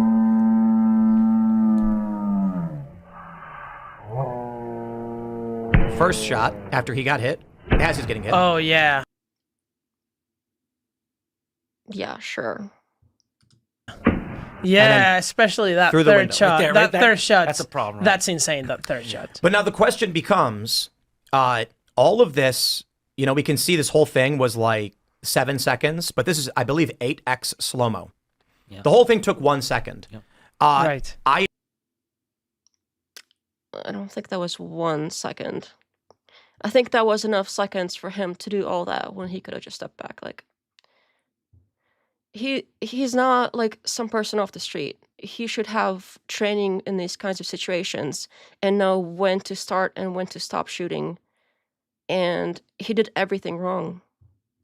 Again, I think here's someone who's presumably committed a felony. Again, 8 U.S.C. 1357.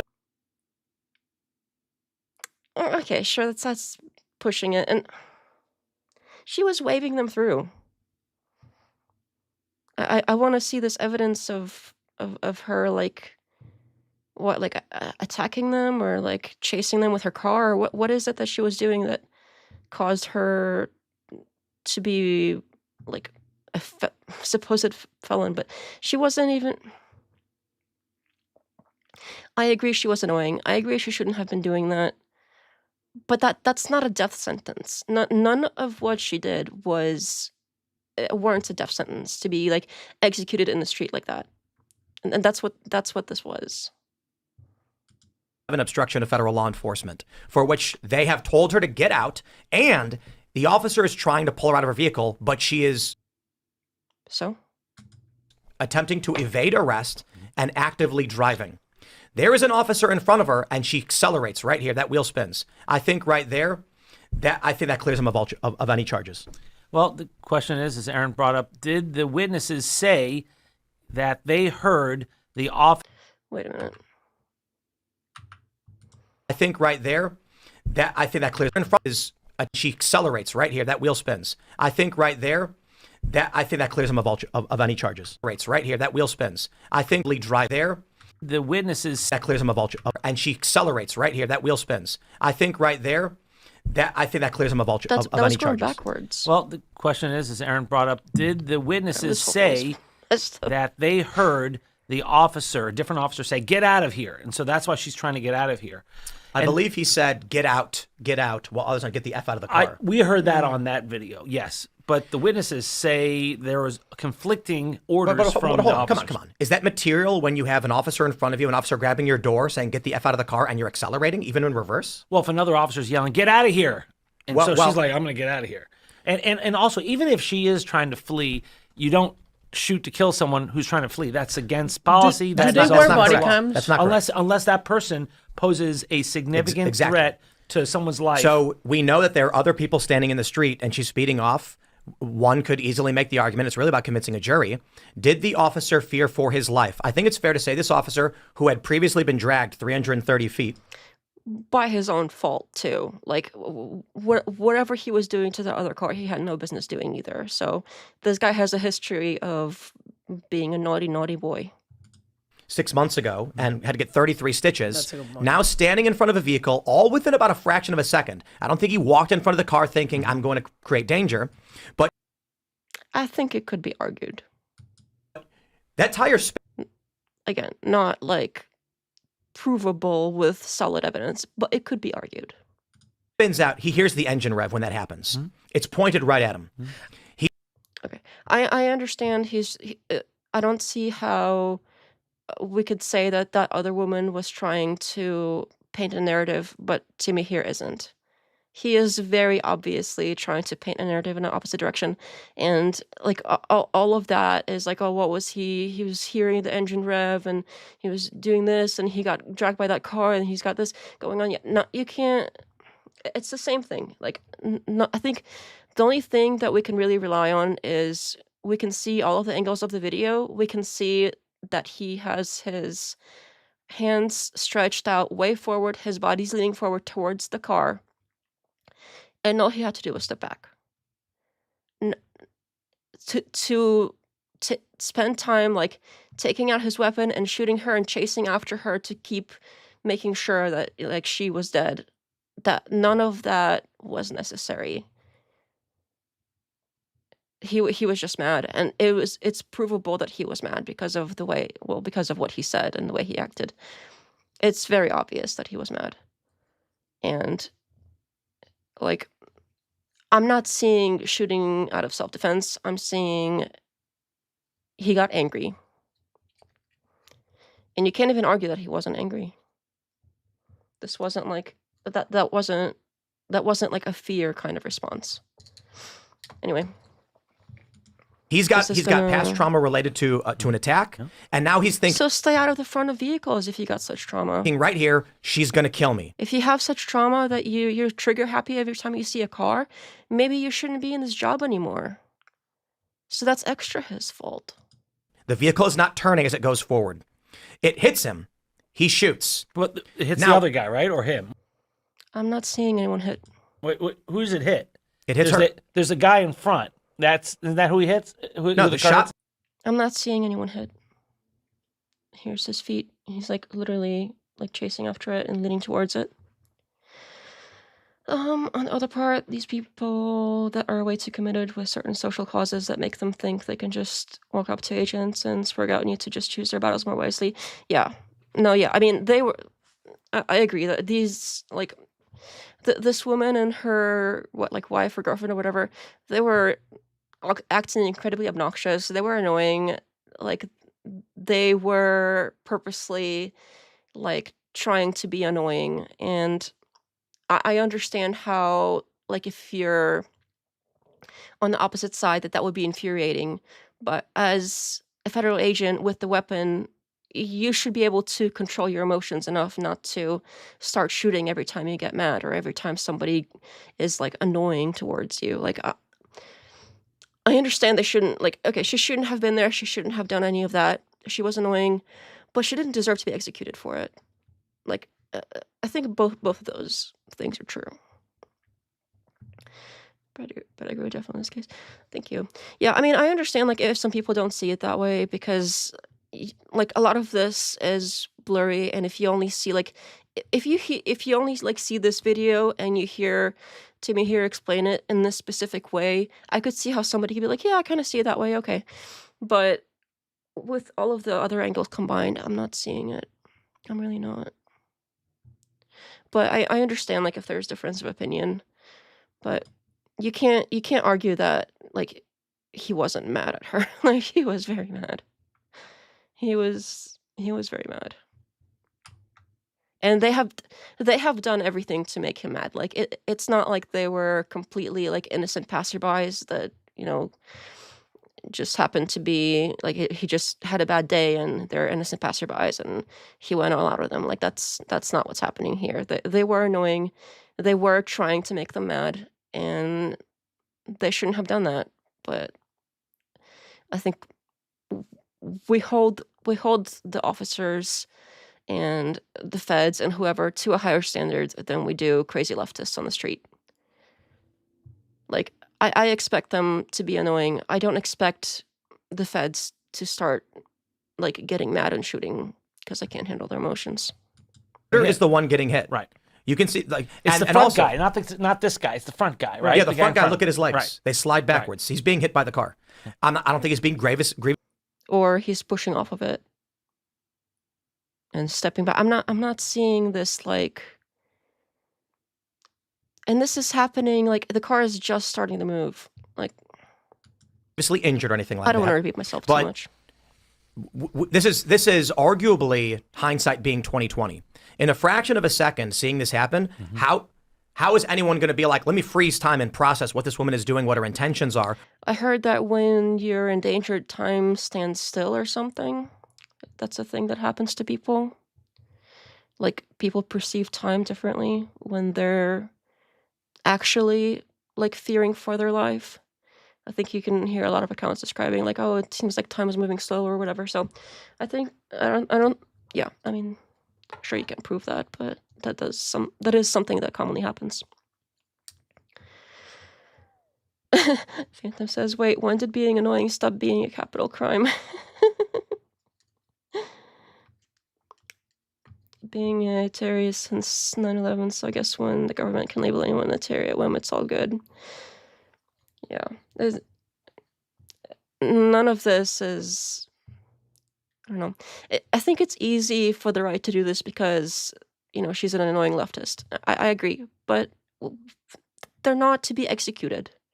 Like, you can't just do that. And when people are, like, when Biden was in power and the left had more control of the government and they were going around and calling anybody who's, like, far right a domestic terrorist, that was wrong too. And I heard lots of complaints about that. How you can't, just because you disagree with somebody, call them a terrorist and all of that. And if somebody's protesting or whatever, even if they're in the Capitol and maybe there's, like, some of the people right and whatever, you can't call them domestic terrorists, even though the left was trying to do that to them. What is this now, like, revenge? Because I'm seeing so much hypocrisy, so much. Here's another video that I think say, get out of here. It goes forward. It hits him. Door. She's locked it. What this woman shooter. Okay, is this the only video? Okay.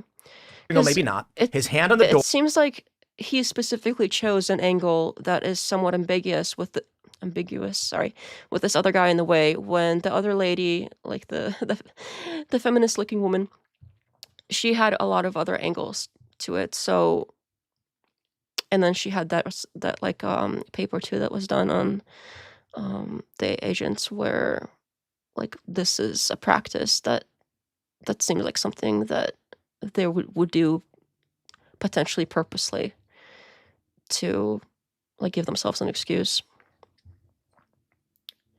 So I don't know. I find her analysis to be more thorough and make a little more sense. I agree that it was also like part of it was very like telling a story and making assumptions and all of that. But so is Timmy here. Is telling a story, he's making lots of assumptions. So I think they both are doing that, but at least the other one had more video and everything like that. Okay. Well, I think that's basically where my thoughts are on this situation. And I know this happened. I don't know why I keep playing with it. This is just like a thing that broke. I hope that's not. I'm just realizing that like that might be making sounds on the microphone. And I have a problem with that. Like sometimes I'll start like talking and I'll pick something up and I'll like fidget with it. And hopefully I'm starting to realize like that might be messing with the microphone. And I'm sorry about that. I need to figure out like if anyone has ideas about microphone stuff, let me know, because this is like a really nice mic. And I just got a thing for it that's like this is like, so when you bump the table, it's supposedly like supposed to stop the shocks from going up it, but I don't think it's working that well. And it's kind of fugly, so I don't know if I like it.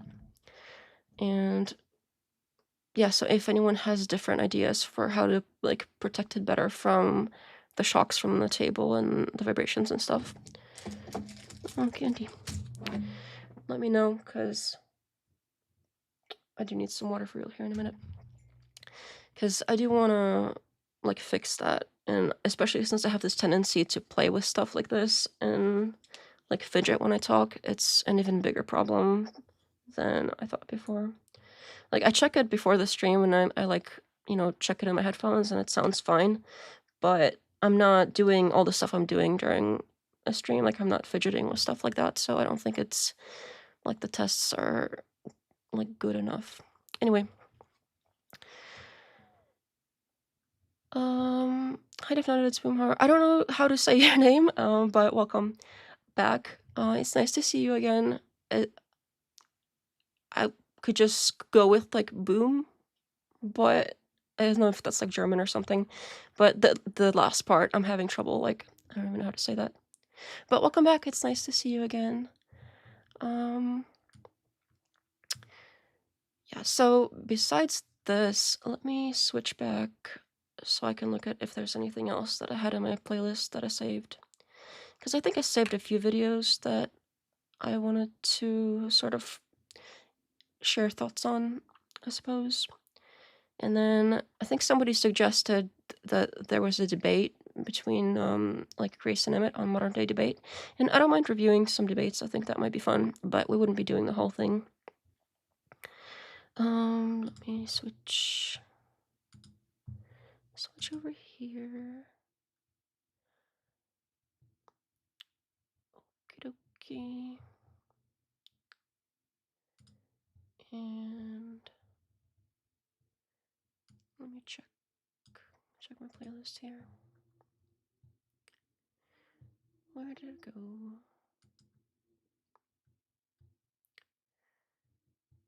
Oh, the other thing, so Pearl, she had that debate with Ana Kasparian, and I know this was like the last time we streamed. It was like that same night everybody was reviewing it, so I figured there's no point in doing that too, because basically everybody was reacting to it. But I think there was one like reaction to it that I saw that that's something I hear a lot talking points wise. That was a pretty good response.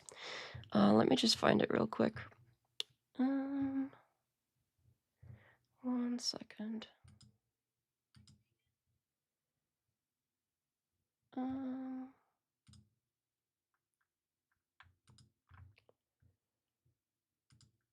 Nope.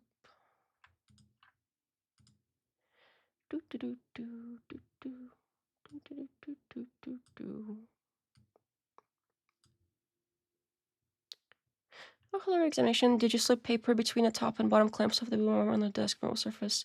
I have not done that yet. Might help shape keyless orientation would. That is a great idea. That's actually something else that like when I asked ChatGPT like how can I fix this, it suggested putting like a piece of mouse pad or something in there. And I have done everything but that. So that's something I haven't done yet. But I think I am gonna have to do that. I was hoping like not to have to mess with it because it's like, and something else is like it's neat because it's like it's just the like metal piece on the table and it's round and it looks like neat. And if I were to put stuff under it, it would bother me because there'd be like corners sticking out. And sometimes I'm very like about some things I'm very messy, and about other things I'm very particular about things being like neat and perfect. It's weird. There's no particular like rhyme or reason to it, but I'll have to figure out like how to cut like a perfect like piece of mouse pad or something to make sure there's no like corners sticking out. But yeah, I think that is a good idea. I was hoping I could get away with not doing that, but I think you're right about that. I think that is something I'm gonna have to try. I was hoping that maybe it wouldn't be such a big deal with like the shock thing and everything.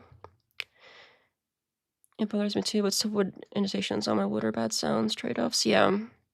Yeah, I agree. I gotta get over the I gotta get over the like slight inconvenience of it being a little bit ugly for like the sake of the sound being better. I think you're right about that. I'll do that after this stream. I'll cut a piece. I have like bits of like leather and stuff I can put in there that I think would be pretty good. And I do like, well, not anymore, but it's been a while since I've done anything because I've been busy, but I used to do like make stuff out of leather as a hobby, like make like bags and I don't know, random stuff. And so I have a lot of tools and things like that that I can cut it and make it neat. I can even make it like pretty. Perhaps some thin cheap cardboard drink coasters. That would be easy to cut as well, but I think I could maybe experiment. I could try like a piece of leather, and if that's not good enough, I could try the cardboard drink coaster thing. That's not a bad idea either. I don't think I have anything like that though. I would have to go buy something like that.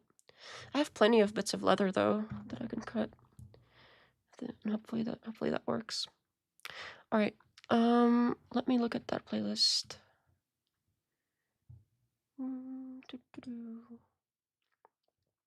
I am really happy that it's going to be a long weekend. I've been meaning to get a lot of stuff done like on my vacation that I never did, so maybe I'll get around to doing some chores. Where is it this one?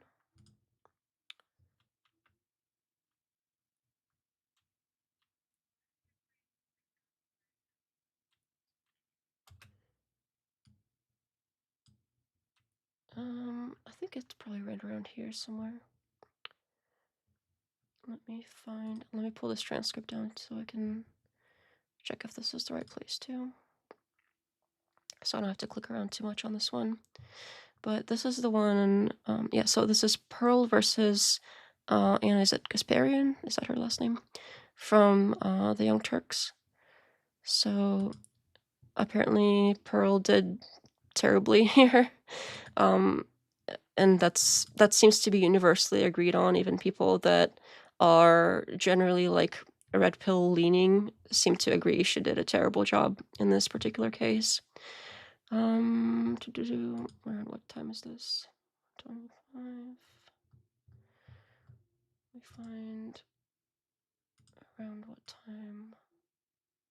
Oh, these timestamps are like by minute, and it shows by hour minute. I don't like doing math. Okay, so 60 plus 25 is like 85.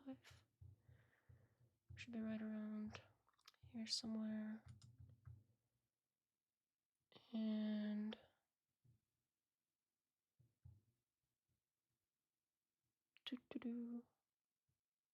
okay, Yeah, it is right around here somewhere.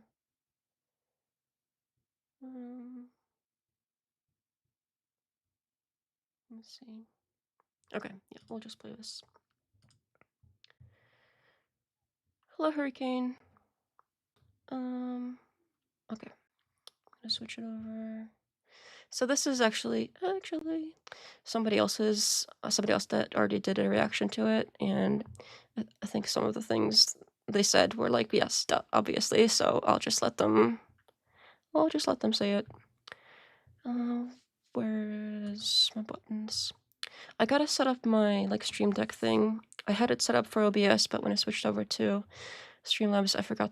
Well, not forgot. I just haven't gotten around to like switching and setting up all the buttons. I gotta remember to do that, so I don't have to do all this clicking. Okay. And so I'm not that familiar with this creator. I've only recently saw some things that he reacted to, and I thought that was kind of funny, and he had some good points. But yeah, I specifically saw like this portion here, and I think it's like a few minutes after this, but I'll let it kind of, I'll let it play from here on, so there's just like a little bit more context in it that's left in there. Right, do we have it set up here? Okay. Yeah, lots of clicking. Because having a happy wife leads to a happy life? I don't understand the question. Because it's true. Happy People from getting divorced in the first place. What the fuck? Why do we have Sorry, where it wasn't like love based, it wasn't best friend based, and now they're fucking miserable. That's what happened. That's the problem here. On purpose to discourage people from getting divorced in the first place? I don't know. He paused that kind of weird, like half through that sentence. I want to see what like the full sentence of what she was saying there. Bear with me for a minute. And love. Okay, we have. I really hope that Pearl can experience marriage in the first. Misery loves company in the. Gee, so sad. Like that's the so sad. I feel like misery loves company in this situation. Who is he? Does he have a genre of commentary? I don't really know. It seems like he kind of reacts to whatever's popular on the internet. I think it looks like he does a lot of that show where the financial audit show with Caleb Hammer. He does a lot of reactions to his content. So he's got a lot of that, but besides that, just kind of whatever's going popular, I guess. Okay. No personal attacks. How is it a personal attack? And how would you know what you get out of marriage if you haven't experienced marriage in the first place? They haven't. It's not even that they haven't experienced marriage. They haven't experienced a relationship. That's. I'm not saying that as a personal attack. I really hope. Oh, okay. I think I put it a little bit too far in, because it seems like she asked the question and then like more of the response is towards the end because he keeps pausing it. Sorry, I should have. Pull it up. Bureau of Labor Statistics. You know what? Let me just get the exact time because I don't want to keep clicking around. That's got to be like so annoying for you guys. I'm sorry. Let me get the exact timestamp here because this is like the general area, but where is it?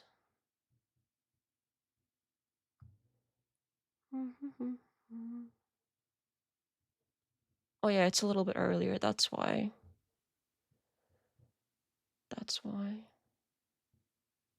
Yep. I'm a little too. I have it a little bit too far forward, which is why I keep trying to like go back a little bit because I have it way too far in. That's right.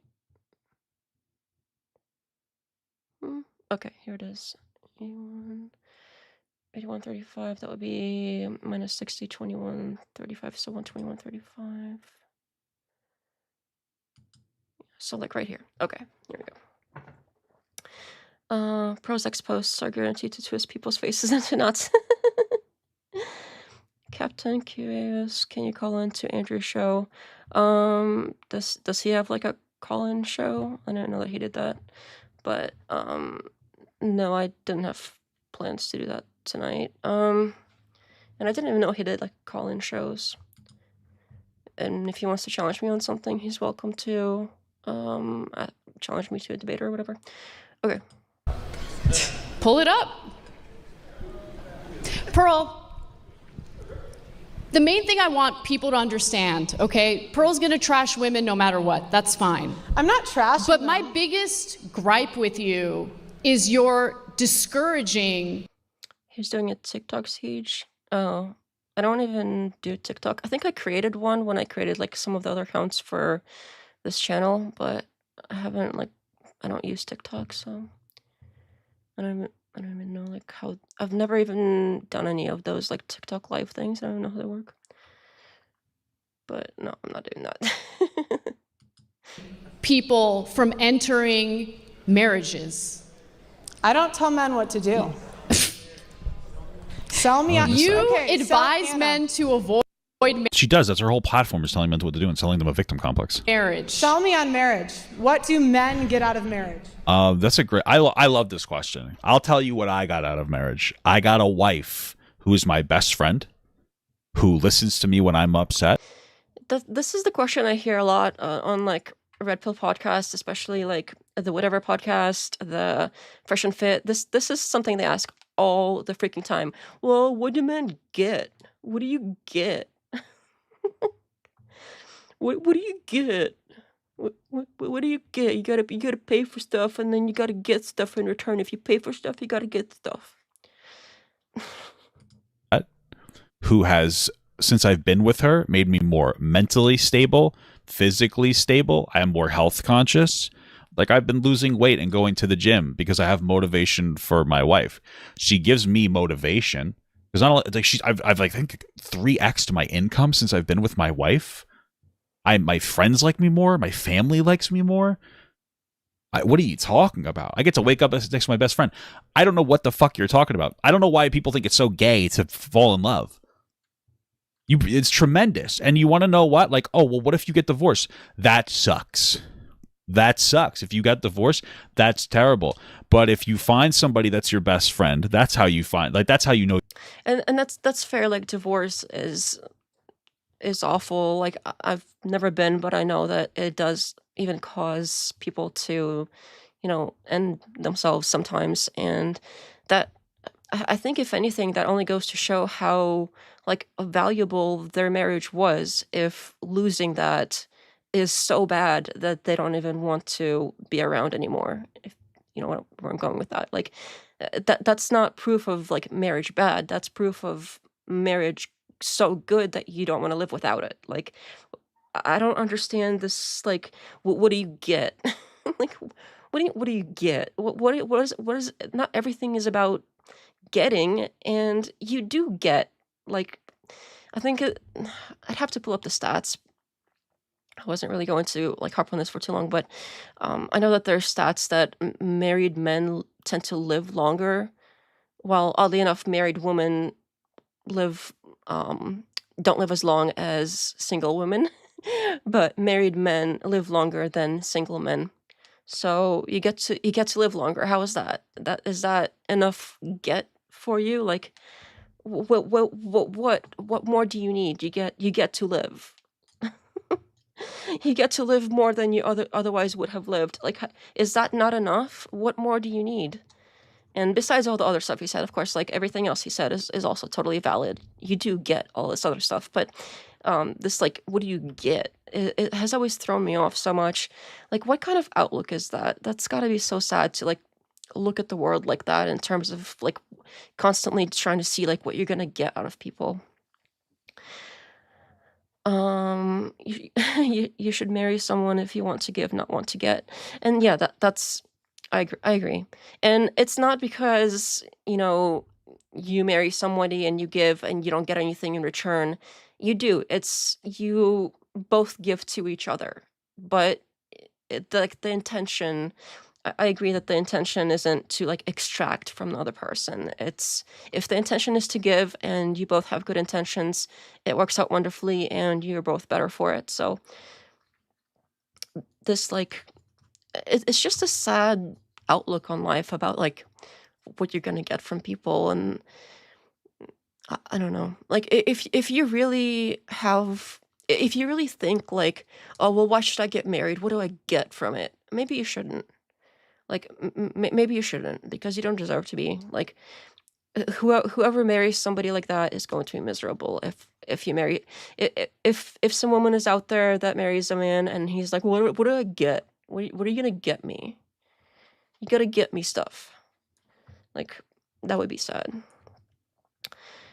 Reason actually says if I marry, it's because I feel it would be a privilege to be in the position to personally bless them. That is so nice, and especially for I know you have a lot of like religious content, especially for people who are religious, and a lot of people who say stuff like this, like what do you get? What do men get? A lot of them tend to say that they are religious. I don't know where in the Bible it says that you marry to like get stuff. If it does, I don't know. I'm not as familiar with it, but that sounds sad to me. I feel like the spirit of being like Christ is more like giving. I don't remember the last time that there was some quote where Jesus is like, well, I could, heal your sight, but what do I get? When did Jesus say that? Like, when did Jesus go, well, I could do this for this person, but what do I get? What do I get in return? If I don't get something in return, I'm not even going to heal you. You can, go away, whatever. You don't have anything for me. I don't remember that being part of it, but I could be wrong. In the book of Ephesians, it says, husbands, love your wives as Christ loves the church and gave his life for her.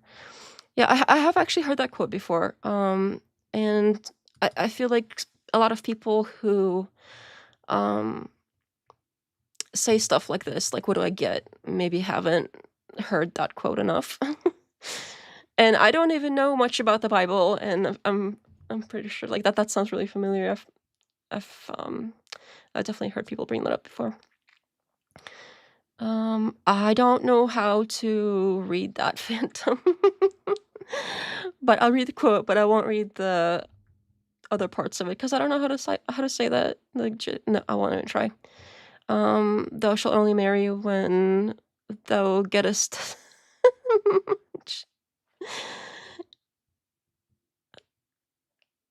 I'm pretty sure that is made up because I don't even know how to say that. I don't even know that's not even a root. I think that's the point. Okay. It is better to give than to receive.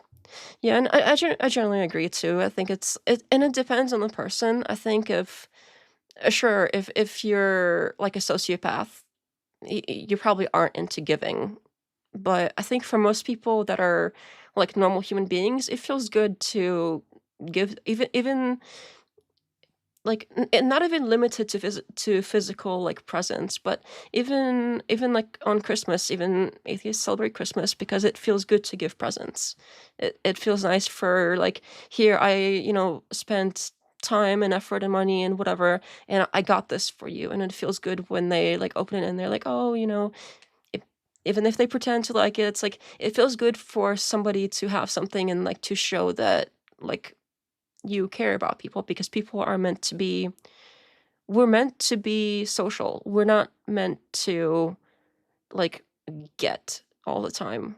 And for people that maybe it doesn't feel good to give, maybe that's like sociopath behavior. Maybe there's some other like something going on, but I think generally people feel good when they like give to people they care about. Phantom is making up a parody book to make the point that the selfish ethic is not in the Bible. Yeah. I don't even know how am I supposed to even pronounce that?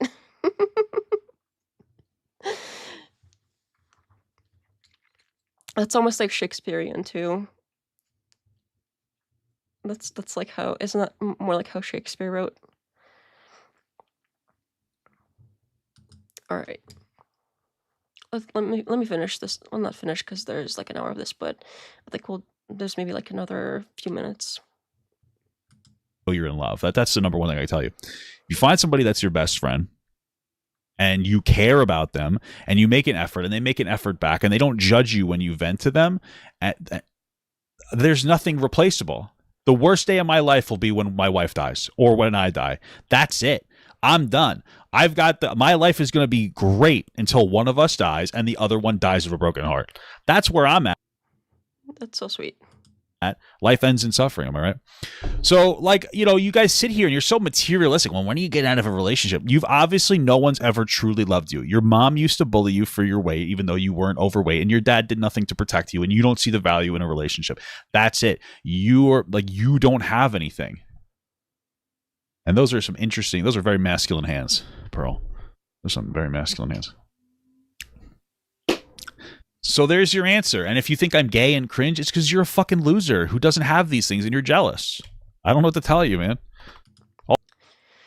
So I don't know a lot about Pearl's background except that she grew up privileged, but I know that a lot of kids that grow up with like financial privilege, a lot of them don't have as much they don't see their parents as much generally. That's kind of like a trope. So I wonder if what he was saying is true. I don't know for a fact, but it would make sense if you don't understand the value of love, and you've never had quite the kind of love that you're supposed to have as a child. I think it would make sense that you might point at others and be like, well, what do you get out of it? I don't understand, why? So maybe he's got a point there. Life doesn't have to end in suffering. Life in Christ is life well spent. The thing you said earlier about how marriage is so good that's what make divorce so horrible really moved me for some reason. Divorce is the end of life as you know it. It's very traumatic. Yeah. And again, I've personally never been divorced, but if we just look at what a lot of the red pill content is saying, they're saying, well, marriage is bad because you get divorced. That doesn't make sense to me. If divorce is the bad thing, and they point to people ending themselves for it, that only shows how good marriage is supposed to be. So it seems like they're just proving their own point when they say stuff like that. And I hear that so often in the sort of Pearl sphere of content, that it's surprising that people don't see it the other way. But I hope I never have to experience divorce. But I understand that that's it's just a risk you take, and hopefully it won't happen to you, but I think it's probably worth the risk. I do agree that life is full of suffering, but it doesn't have to be suffering and bitterness and spite and nihilism. Ice cream is bad because gone won't eat it. Yeah, very good points as well. That's a good point. No marriages, no divorces, cohabitation is the way to go. I think that's probably fine for some people. I know, what I was saying earlier, maybe it's not so great that the government has anything to do with marriage. I know that that's probably causing a lot of issues, and maybe atheists can have something similar to marriage where they go to some kind of atheist community center and promise themselves to each other or something. I don't know why the government has to be part of it, but yeah, I mean, if you really, I don't know, cohabitation without labeling it marriage, it doesn't seem as serious. And I think part of what makes marriage so appealing is it's sorry, I keep fidgeting with this thing, and I said I wouldn't do that. Put points down. But I think, where was I going with that? I totally forgot because I said I wouldn't fidget with the thing, and then I forgot what I was saying.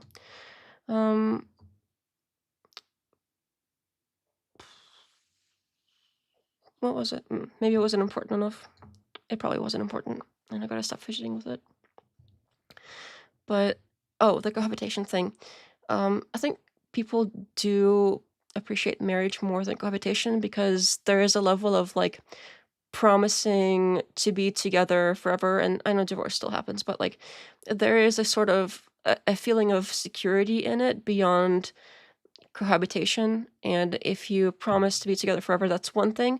But if you promise to be together forever in front of like all of your friends and family, I think that it means more. It's more like you're not just promising that to one person. It's like you have to answer, like if you go back on that promise, you have to answer to all of these people now that saw you make that promise. So I think there's there are, I could see how the psychological components of, you know, the ceremony of marriage and the label and everything, how that gives more of a feeling of security than cohabitation without doing all of that. That the cohabitation simply would not have some of these components. I'm not saying people can't be happy cohabitating and never getting married. I'm sure that for a lot of people that works out just fine. But they are missing that component of like in front of all of our friends and family, we promise to do this thing, and yeah, it's just different. Divorce, bankruptcy, decriminalizes humility, all that is, yeah. Divorce is pretty bad.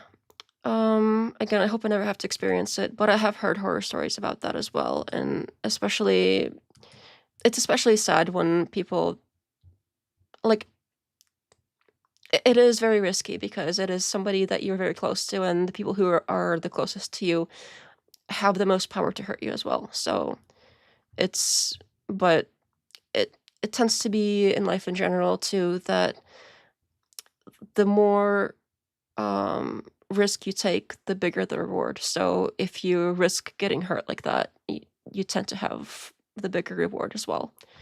And if you don't take as big of a risk, then the reward is also tends to be smaller. That's in general, not even limited to marriage, but like life in general. The bigger the risk, the bigger the reward. Even like, but also the bigger the potential downfall. But it just gets more. You either get a bigger reward or a bigger, like, something negative happens. But it just tends to be like whatever it is tends to be more like dramatic. Same goes for like even finances, even like investing. The riskier investments tend to be the ones that pay off more, but there is the risk that you could lose it all too. So that happens to be part of how life works in general. And it's just kind of what we have to deal with. We're stuck in it. We're stuck here dealing with it. Okay, let me switch to see if there was anything else on this playlist.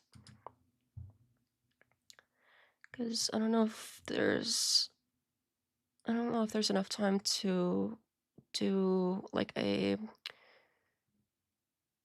react to start like a whole debate or anything, because it's kind of late. It's not terribly late. Like, I know sometimes we go later, but I know if we start a debate now, it's gonna, like, they tend to go for hours. So I don't know if that's something I'd want to do today, especially since I've been blabbing like the entire time. All right, let me look at this playlist here. Oh, there it is. Yeah, it seems like I saved a few more videos and angles of the Renee Good thing, but I think we've covered that forwards and backwards and in every which way. Or I don't know if oh, this is the other one. What is his name? I don't know who this is.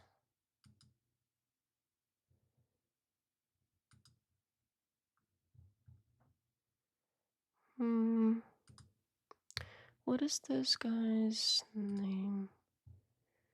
Because it's this younger man, and I know he's doing something with like the fraud of Somalians or something, but there was an interview that he did, and it was pretty funny.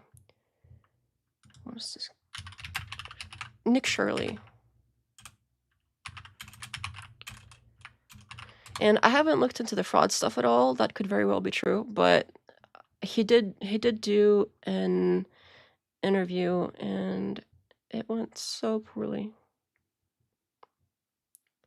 Oh, is this like a whole hour? I think this is it. All right, let me switch over.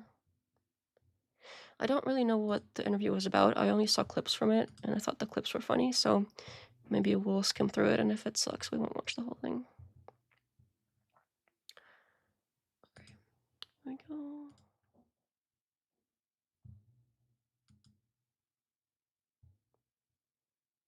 Jose of the fraud in Minnesota is the most viewed video ever by a creator, longer than 10 minutes, than anybody other than the name of Mr. Beast. Altogether, it did around 500 million views. Who do you think were the main people who signal boosted the video and brought it into that true viral orbit? Elon Musk, who shared the video. JD Vance, he shared the video. You had the attorney Okay, so maybe they'll explain it here. general, well, she actually didn't share it. She reacted to the video a few days later. Literally, quite frankly, every account on X saw that video instantaneously. Health and Human Services, they froze all funding to childcare inside of Minnesota, and then they're asking for businesses to prove that they are legit businesses before they give tax dollars to these businesses that are not really businesses. As far as that main center that you visited, Quality Learning, aka Quality Learning Center. Yeah.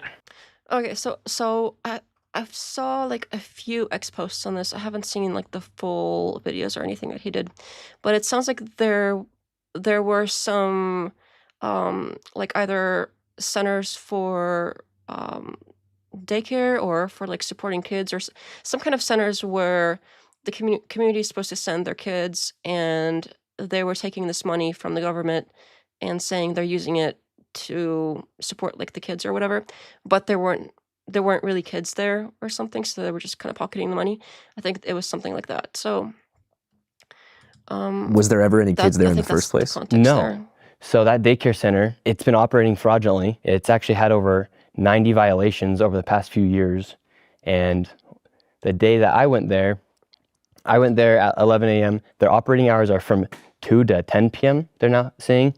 And that's actually not legal. So you said you went there at 11 o'clock in the morning? Yes. And their operating hours are between 2 and 10 p.m.? Allegedly. But if that is true, would it have made sense that you didn't see any kids there? Yeah, it would have made sense if I didn't see children there. Either way, whether I was there when kids were supposed to be there or not, why are all the windows boarded up? Or why are all the windows blacked out? Why is there no phone number that leads to anywhere? These businesses are supposed to be operating to serve children. People should be able to check in their child there and their children into these daycares.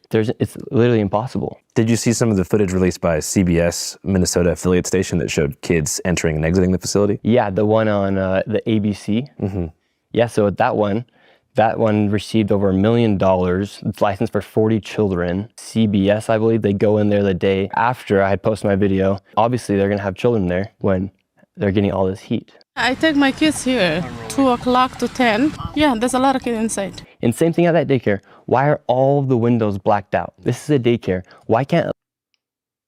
So I don't know anything about this. He very well could have stumbled onto some legitimate fraud here, but I don't know. Sometimes maybe they had creeps walking around, so they didn't want creeps staring at their kids inside through the windows or something. So I don't know. It depends on what kind of neighborhood this is. Like, it could be there could be creepy people around or something. A lady, just give me a paper to enroll a child. This door is locked. This facility is licensed for 40 children. Well, I guess maybe. I'm just trying to think from all perspectives and help you clear up some misconceptions. Yeah. I mean, I figure like if you're going with a camera and like 3 or 4 dudes, some of whom were like larger security looking guys, some had face gaiters on, maybe there's a fear that there's like something weird going on, or it just seems unfamiliar and they feel like they don't want to let you in. Yeah, they might feel that fear, but if they're operating legally, why would they have anything to fear? And Well, they're also, like, America is paranoid about, like, school-related pew-pew incidents, and if somebody comes in with, it looks like that guy did have, like, a whole, like, kind of my getup, but black.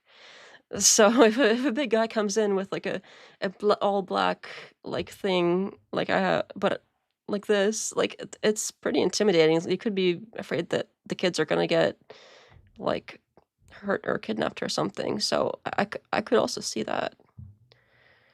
I think these are valid questions, but again, it's also totally possible that he did really stumble on something here. Neighbors around it said they have not seen a child there for 8 years. If you go on Google Maps right now, you can actually see the images of the daycare progress over the past few years. And starting in 2021, the door is boarded up from the image from Google Maps. So I think like if you show that, it's actually pretty crazy to see. And then they moved the building and they cut open a door on the backside of the building as well, where they had a quality learning center. One man's been living there since 2017, hasn't seen a single child. And when I go and post my video on X, a lot of people were saying, well, Nick, you went during winter break. Well, actually, I went December 16th. School was still in session, so kids should still be going to daycare. The following days after the video then goes viral and gets over 100 million views, they have a person come out and he says, no, we're open. I'm the manager. I'm the son of the owners. We're open. At that same time, simultaneously, the lady who's in charge, the commissioner of children of Minnesota, says the daycare closed a week ago. Quality Learning Center, which Brown says permanently closed last week. While we have questions about some of the methods that were used in the video, we do take the concerns that the video raises about fraud very seriously. So I filmed my video, daycare is allegedly open. Then a few days later, the lady says that the daycare was closed while that guy is outside telling people that the daycare is open. I mean, it seems like that learning center has had a serious history of violations. Quality Learning Center, yes. Yeah, going back to 2020. Yeah, it's literally not a daycare. But how could they have violations related to childcare if there was no kids there? Yeah, the way they're operating. That's a good question, because somebody would have had to go in there and like inspect stuff, and it would have been obvious if like it's like empty or something. That's interesting. Again, I don't know anything about the situation, so this is literally like the person who's like very like famous now for exposing this, and this is the first time I'm getting any kind of full like interview about this. So I think those are good questions, but I also could see like how it's possible that it is fraud, because it's not like fraud doesn't exist. There is always fraud, and there is lots of it everywhere all the time. It's a matter of being inside of there. They had it's not like impossible that there's fraud. There's always fraud going on somewhere. That is true. The violations, those people are not able, they were operating fraudulently inside that daycare. But fraud would mean there's no kids, but the violations relate to like poor safety conditions that put the kids in danger. And so why would they be operating, and why would Minnesota continue to be giving them millions of dollars if they're receiving all these violations? That seems like a really valid question. Yeah. Why do you think Minnesota would be giving a daycare center with so many violations so much money? Well, that same man at Quality Learning Center who was saying that they were open after the commissioner was on the live stream saying they were closed a week ago was also partying with the mayor of Minneapolis. Is the manager of the infamous Learning Center in Minneapolis also one of the guys that was dancing in the back of Mayor Jacob Frey's election victory video? The one that went super viral where he thanks his constituents in Somali for re-electing him last month?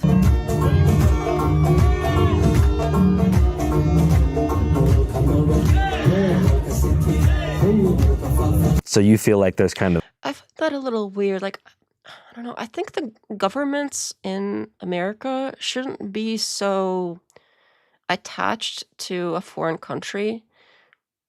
Like, it's I don't know. I just I find that uncanny. I think like even if it's a smaller like local government or a state or whatever, federal, I find it uncanny. It's weird. Like, if this is America, it shouldn't be so heavily like focused on being like Somalia. If they moved here for a reason, they must want to be America, right? If they wanted to be Somalia, they could have stayed in Somalia. So I'm not talking about like in your own private home, you want to keep up with your traditions from your ancestors and whatever. I'm not talking about that. That's totally fine. But to have like government level stuff being done with such a focus on a foreign country, it seems weird. Like, I don't know. The whole thing seems a little weird. Of like some nonprofit industrial complex type of deal happening. For sure. And the agenda is just for people to leech off the government and get free stuff? 81% of the Somalian population inside Minnesota is living off welfare. And 89% of the fraud being committed inside Minnesota is by the Somalian population. So what do you think the solution to something like that is? Go freeze the funding. Each business can then prove if they are legit. And if they can't, cut the funding. And so far, no business has sent any information to the HHS showing that they're legit as of today. They've had 3 days to do it. They haven't been able to prove it. They haven't even tried to make the effort to show that they're a legit business. First it was closed, then it was open, and now we've confirmed it's closed again. That's all after the owners recently rejected allegations of stealing taxpayer money. Do you trust America and the government specifically to handle our taxpayer funds correctly and properly if they have access to more of them? No, I don't think any of us should. I mean, just last year alone, over $120 billion were misplaced. So you have a general distrust in the government? No, I don't have a distrust necessarily in the government, but do I think we should trust the government 100%? No. It's kind of like having faith. Like, do you want to have faith in that God's real? Yes. When we die, will we for certain know exactly where we're going? You kind of walk with faith in a way where you hope that the people that you elect are going to work for your best interest. Do you know for certainty that the best thing is happening inside the country? Every single time you pay taxes, it's going to go to the place that needs it? No. But on that case, do I feel certain that I know where I'm going to go when I die because of my faith? What? Sorry, I'm getting confused. What is that? Is he saying like having faith in the government is like the thing to do, or I don't understand. Yes, but does that mean that it's going to actually happen? Who knows until we pass the other side. So, and then another thing is, we as Americans, how should we feel comfortable knowing that there are daycares receiving millions of dollars while some families are paying upwards of $70,000 a year for their children to be going to daycare? Did you ever hear about the Amy Bach case? The white lady? Yeah. Yeah. Amy Bach acknowledged the government has proven fraud among meal sites and vendors that she sponsored under Feeding Our Future, but that it was others, not her. If you look at the probe that began in 2023, as far as like COVID era, scamming and different I'll be right back. types of fraud, there's been over like 60 convictions and millions seized from the fraudsters who took the money away. Yeah. But you feel like the state hasn't done enough. Well, Tim Walz has said they've been stopping to fight fraud since 2019, 2026, and they're still having millions of dollars being stolen, billions of dollars. Breaking political news out of Minnesota. Governor Tim Walz, who of course was the Democratic nominee for vice president in 2024, has ended his re-election bid for governor. This comes as pressure has been growing around this widening welfare fraud scandal. We've got conspiracy theorist right-wing YouTubers breaking into our daycares, demanding access to our children. So I've decided to step out of this race, and I'll let others worry about the election while I focus on the work that's in front of me for the next year. I have quite literally saved America millions of dollars. That's why you saw the mainstream media attack me instantaneously after I exposed $100 million in fraud. Why would they not go investigate the fraud? Why would they investigate the person who investigated the fraud? Where does that $100 million figure come from specifically? Yeah, so you had all the daycares. With the daycares alone, you had millions of dollars in fraud. And then inside of the home healthcare businesses, they were warehouse-styled and industrialized buildings where you had 14 of the same healthcare companies all working within the building, and they could not even give you a rate. We know how expensive healthcare is, and they're giving these companies millions of dollars. And the man David, who's in my video, he's the one who has the statistics and has the numbers on how much these businesses were operating. It is far worse than anybody can imagine. You heard it's 7 to 10 billion and maybe more, and now the numbers have been revised and put out there publicly that they think it's more like 8 billion. How did you come into contact with David? He just messaged me on Instagram. And he said, Nick, I have the information about the fraud taking place here inside Minnesota. I've been looking into it for years. I have somebody from inside the Capitol who's given me the numbers of CCAP funding. I've been trying for years to expose this fraud. Nobody will listen to me. Please give me a call. Has he shown you that data? Yeah, that's what's inside the video. When you see the video and the screenshots of the CCAP funding, that's all straight from the Capitol of Minnesota. So who is David's source? David's source, yeah, somebody inside the Capitol. And you don't know that's public information as well. Who is it? Who is the person's name? Yeah. The lady's name, I did not work with her. However, the information that was provided, I can't tell you her name right now, but I could find it on X but she's also inside the government there inside Minnesota. But you like fact check all that and you looked it all up. Yeah, David, all those numbers are straight from the Capitol. So a couple days ago, Minnesota State Representative Lisa DeMuth said that her Republican caucus had been, quote, working with you ahead of your coverage. How do you respond to that? So it seems like he's like an influencer or something, like a right-wing influencer. And this other older gentleman was looking into this thing and nobody would listen to him. And he finally found this kid to like push it for him. Again, not that it's necessarily false or anything. It just seems like this guy would probably defer to the other man. Like, he doesn't seem to know as much about it. Besides like what was when they literally went like with the video, and he can like answer questions about that. But he doesn't seem to know like as much as the other man who started the whole thing. Yeah, I had no idea who she was. Our caucus has been working to expose fraud for years, including working with Nick Shirley. Minnesota House GOP leaders say they provided the YouTuber with information in the now viral video. So you feel like she's just clout chasing? Yeah, that's what I literally put in the reply in the tweet. Her campaign freaked out when I tweeted that. That's the lady who I was referring to earlier in this interview. So her staff was the people that David had received information from because David reached out, and she works inside the government. So she did actually a good job by doing what she's supposed to do by serving the people and giving that information. Yeah, it says that Harry Niska, a Republican representative who's a staffer for her, was the one who gave the intel to David. Yeah, that probably sounds about right. But good on her for actually caring about fraud. Fraud's been taking place for years. And it's really affected the city on that big of a level to the point where people like David are feeling it? Yeah, because what they knew is Minnesota is not Minnesota anymore. As far as immigration goes? Immigration goes, fraud. They just released a new thing where they're giving people 20-week leaves for work leaves, and they've also raised property taxes. Meanwhile, you have billions of dollars, quite frankly, literally billions of dollars over the past. It sucks that they raised their taxes. What was the 20-week leave thing? Was that like for government employees or something? Minnesota's new paid family and medical leave program allows most workers up to 20 total weeks of paid leave, combining 12 leaves for family leave, combining military personnel 12 weeks for medical leave. I wonder if does that include? Yeah, it includes pregnancy. I thought they wanted to have more kids. I thought there's like a big issue with birth rates not being high enough, and they want to encourage more birth rates or encourage more birthing. And this seems like it covers more birthing. Like if somebody is worried about not having enough time or coverage for, the pregnancy and, giving birth and everything, bonding with a new child, like it seems like they would be for that. I'm confused as to why, like, MAGA would be against this, like, child-related, pregnancy-related stuff. Because aren't they, like, super pro-life? And I'm confused. And you can't say that they're, trying to have less regulations in general, because that's not the case. If anything, there's more regulations, there's more taxes. It just seems like they can pick and choose and cherry pick and say, oh, we're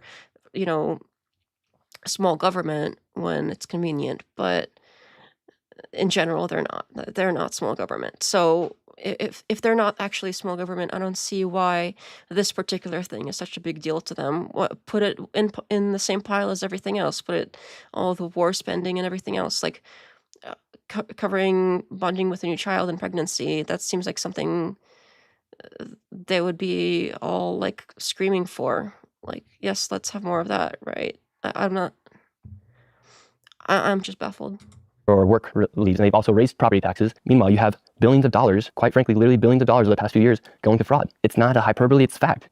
Government has shown that upwards of $9 billion has gone to fraud. I would vote for anybody but Tim Walz inside that state of Minnesota. Yeah, definitely. I'm glad you cleared that up, because, it's like the same reason that people lost trust in traditional media is because they felt like there was no barrier. Yeah, I'm not a fan of Tim Walz. I think he was the VP or something, right? Not a fan at all. Between the establishment and corporate news pundits, and they felt like CNN was an arm of the Democratic Party, and then Fox was an arm of the conservative wing. So the fear now that I've thought about before, and I'm not saying this is happening, it will probably take like 5 to 10 years, is that somehow the political powers that be figure out how to use the independent creator economy like on a sleeper cell level to do their bidding for them. Yeah, that could happen. Like with influencer contracts and stuff like that. Yeah, you saw the DNC do that. All the people that are out talking against me, a lot of them have cut checks from the DNC through like a paid influencer program. Yeah, and it's public. Would you ever agree to something like that? No, never. Hell yeah. Like, why? I don't need it. I make enough money doing my videos off YouTube, and the people that support me, like, why would I ever turn against their best interest? And you mentioned that the mainstream media has kind of been attacking you since this video did its rounds. What are some of the things they've said? Like, what's their main point of attack? Yeah, if you listen every single time they bring up Nick Shirley on these news sites or the internet or on their TV, they'll say right-wing YouTuber, MAGA YouTuber, conservative. It's never journalist Nick Shirley. It's right-wing journalist Nick Shirley. Yeah. MAGA influencer. Well, if all of your content is right-wing and MAGA, then, like, yeah, they're gonna label you what your content is like. I mean, that particular point, I don't really see a problem with. Like, it's very common for people to want to know, like, what the political leanings of whoever's the source of the information is. Nick Shirley. Yeah, when I interviewed Hunter Biden, they did a RV YouTuber was the one they would use for all like which actually sounds pretty cool. Like I'd want to be that, but I'm not that. And then like a liberal podcaster, and that in the Atlantic said Gen Z influencer. So yeah, it's just like they're so mad that we have the opportunity, people like me and you, to upload a video and to get more views than them. Essentially, we're a threat to their entire industry. That's why they hate us. That's why they will never give us credit. And so when they see me doing what I'm doing, when they see me get more views than they will get onto their website for the whole entire year on one single video, yeah, it's going to make a lot of people mad. So-called evidence comes from a man who has posted anti-Muslim and anti-immigrant content in the past. CNN's Whitney Wild speaks to the man behind that video. Okay, well, CNN is garbage, but... And takes a look at his claims. We're from CNN. Can we talk to you? This is MAGA YouTuber Nick Shirley. Yeah, so going back to the first time we met, so what do you remember about that first interaction? I had just started making YouTube videos again, and I was all by myself. You were going to AmFest, so was I. I was going to interview people about what's happening here inside the country, and I thought I had no idea exactly what I was walking into. I just knew there was going to be a lot of people to interview about what was happening inside the country. I thought it was like called America Fest, so I had no idea what Turning Point was. I had no idea who Charlie Kirk was at that time. It was funny because I'd watched you before on All Gas No Breaks, and you're always in that beige suit, just moving around and doing your videos, and so I was like stoked to see. I don't know who this other guy is. I hardly even know who this kid is. I only started seeing him like around, like people are doing like clips of him and stuff recently, but until before like 2 days ago, I didn't know who this kid was, and I still don't know who this other guy is. So I'm learning as I go here. It was great meeting you. Yeah, I remember I first saw you and you're setting up a tripod and I was like, yo, what should I do? And you told me, you were like, you should go cover the border. And I told you, I was like, I want to go to Nogales to cover it. And you were like, no, you should go to Lukeville. Yeah. So you were the one who actually sent me in the right direction to do it. Yeah, you actually said, hey, can I get that information? I'd love to do something with you. I sent you the information. So you said I don't care. Fun, hanging out with friends, riding your bike around. We follow the people at BYU, and they might have said it was. So to become a content machine? No. It's kind of what you're doing. Well, that's just who I am. I mean, I feel like if you in New York City, I was like, how is this happening? How are people just being trafficked around the country? How are little kids just coming over here? How's there a 15-year-old girl, or I think she was 17-year-old girl from the Dominican Republic, all by herself? How are people doing this? And how's the government enabling this to happen? I remember going to the border for the first time, and I saw migrants coming over the border. I'm like, oh my gosh, what's going on? Like, shouldn't they be running away? Wasn't Governor Abbott the one transporting people from the Texas border to New York City? Yes. So you feel like there was mismanagement of the border on an executive Biden level and a state level? Yeah. And I think like Governor Abbott, that was his way of like saying like F you to the Yeah, that was weird. Like, why were they like? Why was the government like importing people and moving them around the country? That was weird. There's no reason for like the government providing people who are illegal with like resources and moving them places. That was weird.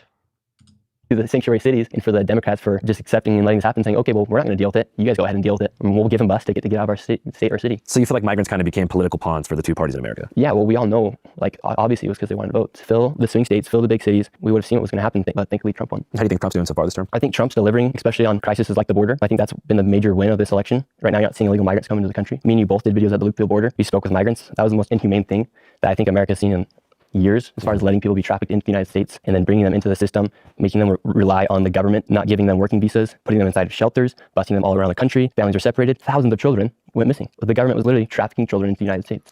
Not giving them working visas? Is he suggesting that the government should give them working visas? I'm confused. I thought we weren't gonna be like, what? Trafficking people, incentivizing them to leave their houses in Colombia, leave their house in Ecuador, and then to come to the United States, and you're living in a shelter in New York City. What the fuck? So is it true that gangs are inside of the Rosa Hotel? This is me confronting a group of Venezuelan migrants who are potentially dangerous gang members. Why did that man have like the get up with the, I don't know, it seemed... The gang trained de Aragua outside the Roosevelt Hotel in New York City. Most of these migrants, they came here, they thought life would be good, and they ended up getting put inside the shelter and became essentially slaves to the system in a way, where they're relying on the state to give them money, they're relying on the state for housing, they're relying on the state to give them a work permit to be able to work. Like, that's not right. That's pretty mean if you ask me. Well, I suppose the reason they hopped the border in the first place because the immigration system is so backed up, right? Well, yeah, there's major issues with immigration here inside the United States, but you just can't walk into the country and think that you're going to be treated just. I think like the work permit thing is interesting. He keeps bringing up like that they're not getting that as if like they should be. I think if the government is like busing in illegal immigrants and putting them up in like specific areas, they probably want to have like the cheap like slave labor. I wouldn't be surprised if there's private businesses that are working with the governments to like take advantage of their labor, and they don't want to give them like work visas because then they could work anywhere. They probably want them to have to work kind of like prison labor. You know, like prisoners can work, and then there's less incentive to let them go because, well, people are making money off their work, but they don't get to work just anywhere, and they don't get to have the same kinds of benefits. That they get paid hardly anything. So it's basically like slave labor. And I think if people are importing illegal immigrants, that's what people who don't have the same rights as citizens, like prisoners, don't have the same rights as other citizens. And what do we do with people like that? We slave labor. I would not be surprised if that's where that was going. Because if we just handed them work permits, they wouldn't have to stay in one spot and work for whoever they got told for whatever amount of money. They could be like out in the wild with, you know, negotiating their wages and being more or less like free. Deer over his shoulder, sus Brian. I just noticed the background. I didn't even like pay attention to the background. Just like a law-abiding, tax-paying citizen. Mm-hmm. Who was filming most of your stuff back then?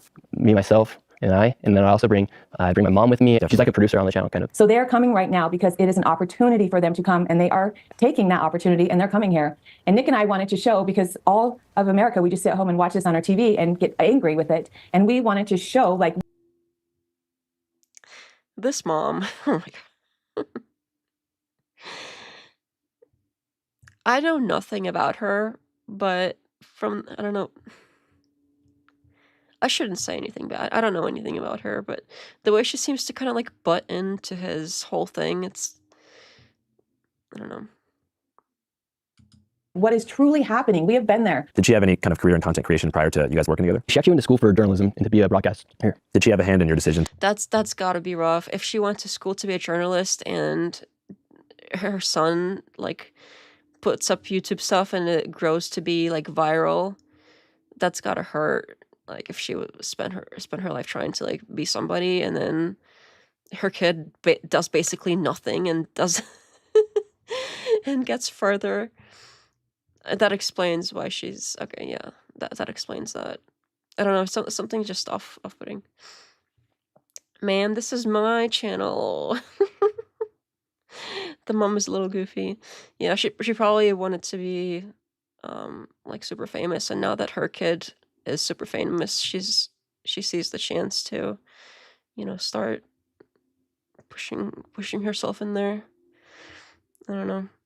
Not that there's anything like wrong with that. It's just it's a little it's unusual. But I know it's sweet that they have a good relationship. I think that's a good thing, but it is unusual.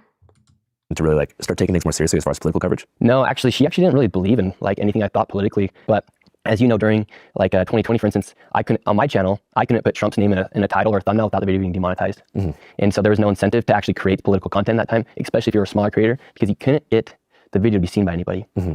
And so you couldn't really make those videos. And then when I did get back from that mission, I could then make videos on politics, and the censorship kind of got lifted because of Elon Musk buying X. People hate on Elon Musk, but they don't understand like what he actually did by buying X. Yeah. Because of him, you're actually able to post stuff on YouTube and not have to worry about being censored or worry about not being able to get the video monetized. Yeah. So if you can't get your video monetized, you can't make your videos. And so I think what Elon did really did change the shape of our society. Because then you also saw other platforms like Rumble follow, Facebook, they lifted their censorship, YouTube lifted their censorship. So without Elon Musk, none of that would have been possible. Was there a part of you that was wondering why?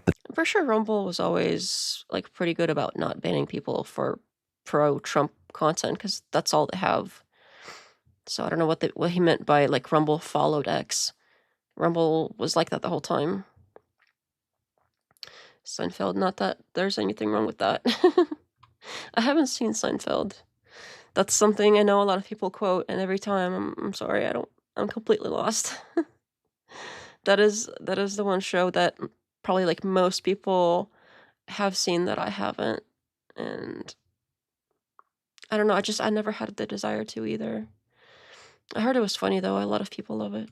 The Trump administration and various allies promoted your expose so hard when they did. I think it hit the heart of every American. So hard. Being able to see that their money that they pay for taxes is going to fraud. People like to talk about how our money's going to other countries or how it's being used wrongfully, but people can actually see it with their eyes. And that was one of the first videos ever where people could see that people were abusing the system and taking dollars from the United States citizens and they're actually not operating a business. But I mean, I'm just talking about if you look at Google Trends specifically, like the phrase Somali fraud was borderline non-existent. It just so happens to really kick up through your piece on December 16th, which is the exact same day that the Trump administration and Kash Patel released the redacted Epstein files list that by all people was seen as like a disaster with hundreds of pages of blacked out stuff. Was there a part of you that was curious if maybe there was people in the GOP who chose to signal boost your piece as wide and far as possible in a way to distract and move the goalpost away from that? I don't know. Like if that was their initiative, it probably worked pretty well. But I just It probably worked pretty well. I don't think he understands what this conversation is like about here. Like the insinuation was that like GOP is doing something like naughty, and he's like, yeah, if that's the case, they're being pretty good about it. They're doing all the naughty stuff real good. They're good at doing the naughty stuff. What?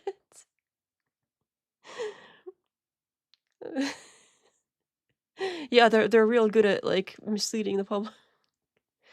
Not that I think like there's any proof or evidence of this actually being the case, but he says like if that is the case, then they're good. They're good at it. So if that's the case, then they're good at propaganda and hiding the truth from the public. Like, I thought you were on their side. How can you? Does he not realize how bad that sounds? Like to be good at like hiding something from the American public and misleading them. Like that's not something we want the government doing. Just post my YouTube video, and that's the beautiful thing about the internet is you just post and see what happens. Every week I've been uploading. It's the beautiful thing. You just post and see what happens. And if the government happens to use it for propaganda or to hide their own deeds, their own like evil deeds, then they're good at what they do. Oh my goodness. Last was told me, do you have to TS on? If not, try turning it on.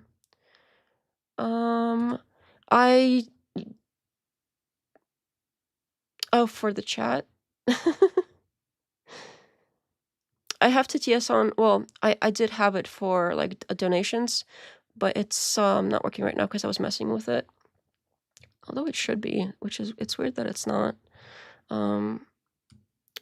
But for like just overall chat, that would be a lot.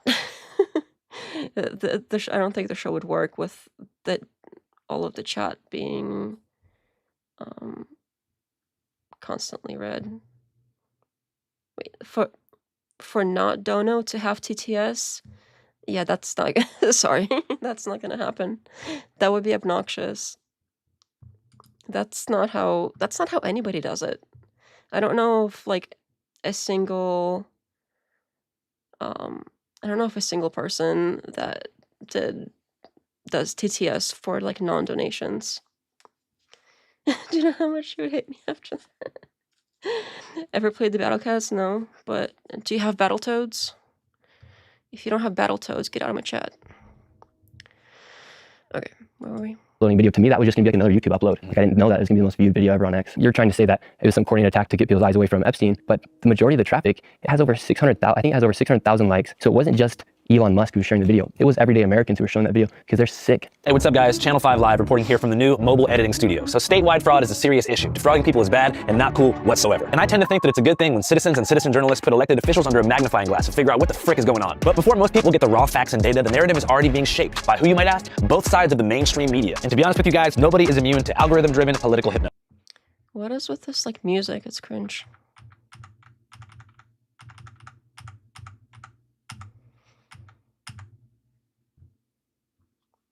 Do I have Battletoads? From now on, this is going to be a gaming channel. The first game we're going to be reviewing is Battletoads. Apartment complexes in locations inside of Minnesota, white people have been pushed out. White people? Yes. Inside these apartment complexes, you will not find a white person living inside of Cedar Riverside, for instance. Where'd they go? They got pushed out. Like to low-income areas? They got pushed out of, I don't know where they went, but they're not there. Cedar Riverside was originally housing for the College of Minnesota. There's a bar there called Palmer's Bar. It used to be a staple for Minnesota. However, the Somalians inside of Cedar Riverside made complaints that Palmer's Bar was too loud. They literally changed their state flag to be more like the Somalian state flag. Flag of Minnesota, Tim Watts said their other flag. Is that true? That is crazy. That is so. That's kind of goes with what I was saying earlier. Like, even if it's a smaller local government, we shouldn't be so like. This is America, right? We shouldn't be like aligned with another country, especially on like a local level. It makes no sense. Like, what? I don't care if it's like Somalia or Israel or like Ukraine, whatever. We shouldn't. This is America, okay? You can't. That shit is so cringe. Definitely not Battle Cats. New channel name. That Palmer's Bar was too loud. They literally changed their state flag to be more like the Somalian state flag. It's blue and it has a star. I mean, I see the resemblance, but also like a lot of flags have stars and have blue on them, so I don't know. What was it before? I'd be interested to see if it was like at least similar before. I don't know. I mean, I kind of see it, but also like a lot of flags have stars and a lot of flags have blue. I have the old Minnesota state flag hanging in my living room. Do you really? That's interesting. Did it look anything like this? Like, is the new one really different? Is it like completely wildly different, or is it like slightly? Chicago flag is goated. Somehow don't have a Chicago flag despite living there for a while. I've been to Chicago. I've never lived there though. I don't even know what their flag looks like. I generally don't even know what, like, if cities have flags. I guess it would make sense that like any kind of like state government stuff would have, not state government like U.S. states, but like any kind of state/government would have their own flag. I guess it makes sense. But I've never like noticed city flags. I don't even really know of state flags, except like I know the state I live in's flag, and I know like the California one because it's got that bear. It's pretty unique. And the state I lived in before, I don't even know what that flag looked like. If I saw it, I'd probably recognize it, but I don't remember right now. But besides that, I don't really know of any other state flags. It's the first time I'm seeing the Minnesota one for sure.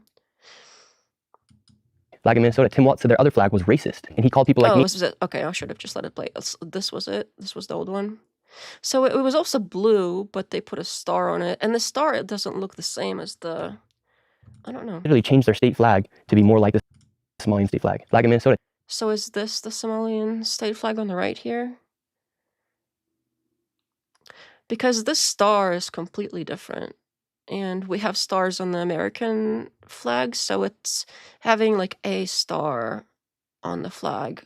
Because like on the American flag, every state is a star. So if you put like single star representing like your one state on your flag, I think that's fine. And it's not the same star. Like these two flags, the star is totally different. And even the color blue is not quite the same. It's not like the same shade of blue. The only thing in common is there's a star and there's blue. And again, a lot of flags have stars and blue on them, especially since like the old one was But Tim also Walz said their other blue. flag was racist, and he called. If the old one is also blue, like you can just forget the blue entirely, and like it has a star on it. And even the old one has stars. There's lots of stars on the old one. They just made it like more kind of how a lot of design choices have been going minimalist, I guess. So I don't know. I kind of see where he's going with that, but also kind of don't. Hello, Abe. Your limo is ready. Definite is grounded. Oh no. What did I do? Why am I grounded? Oh my goodness. Chicago sucks unless you're from the city. It's not even a good place to visit lately. I haven't been in a long time, but I didn't even know they're, oh, living in reality. I thought you meant, like, go to your room. I'm in my room. That is totally different. Alright. Called people like me white supremacist for talking out against the fraud that's happening inside of his state. He's been talking about fraud since 2019. Yeah, I don't get how, like, that's not productive. And he doesn't seem like he's, like, a white very few people are actually white supremacists. There's hardly any of them.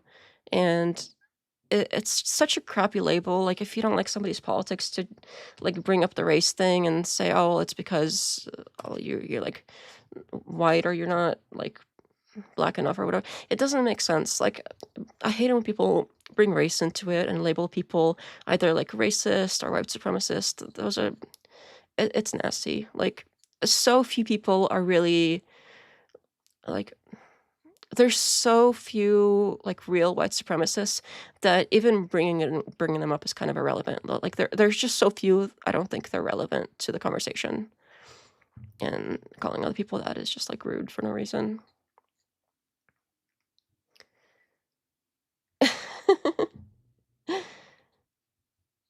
Grounded like Emmett the Movable. Oh, the buy the Emmett thing. That was pretty funny. How is it definitely not white? I don't know. I think I'm pretty white. But going with the kind of pattern of definitely not, and then being like switching up the not. Yeah, I see what you did there. I see what you did there.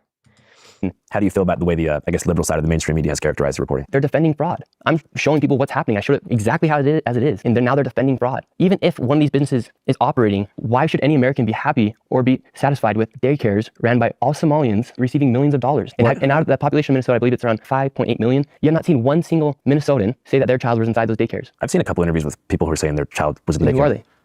Somalis. Yes. Why isn't any other white people, black people, Mexicans, Asians, why aren't they saying, oh, these aren't fraudulent daycares? Wasn't it a predominantly Somali area? Why are all the daycares inside of Minneapolis? There's white people, there's Mexicans, there's Asians, there's everybody inside Minnesota. In Minneapolis, how come no other person has said, no, this daycare is legit, here's my child? I don't support our money going overseas to Israel either. I don't support our money. Well, I don't know if, like, if you have a kid, I don't think you would want to tell the world, like, hey, my kid goes to this daycare, with how, like, there's crazy people out there. And like, if my kid went to one of those daycares, I wouldn't be like, oh, it's me, hello, my kid goes to that one.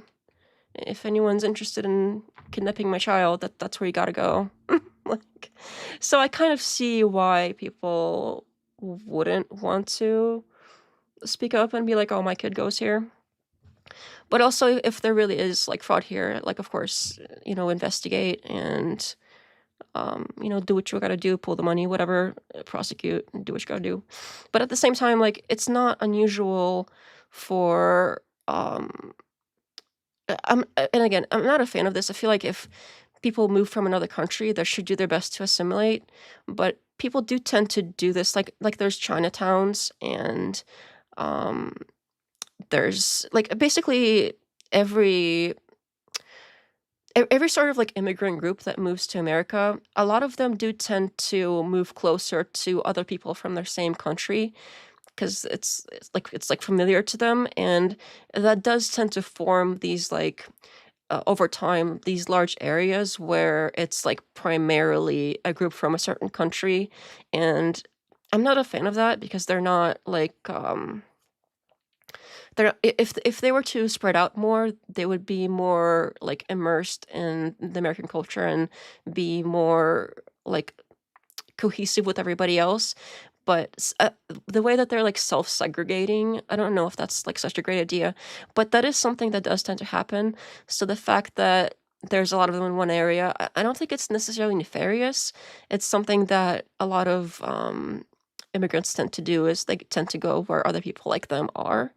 So it could be like there definitely could be something here, but just because they're Somali, I don't think that's like reason enough to say like, oh, that's shady.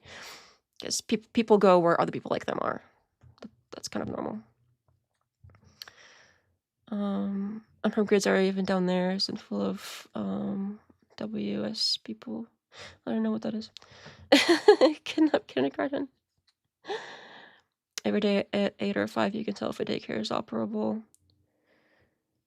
Is the Somalian refugee thing an issue or no? I don't know. It seems like he stumbled onto something, so it could be that there is really some fraud here.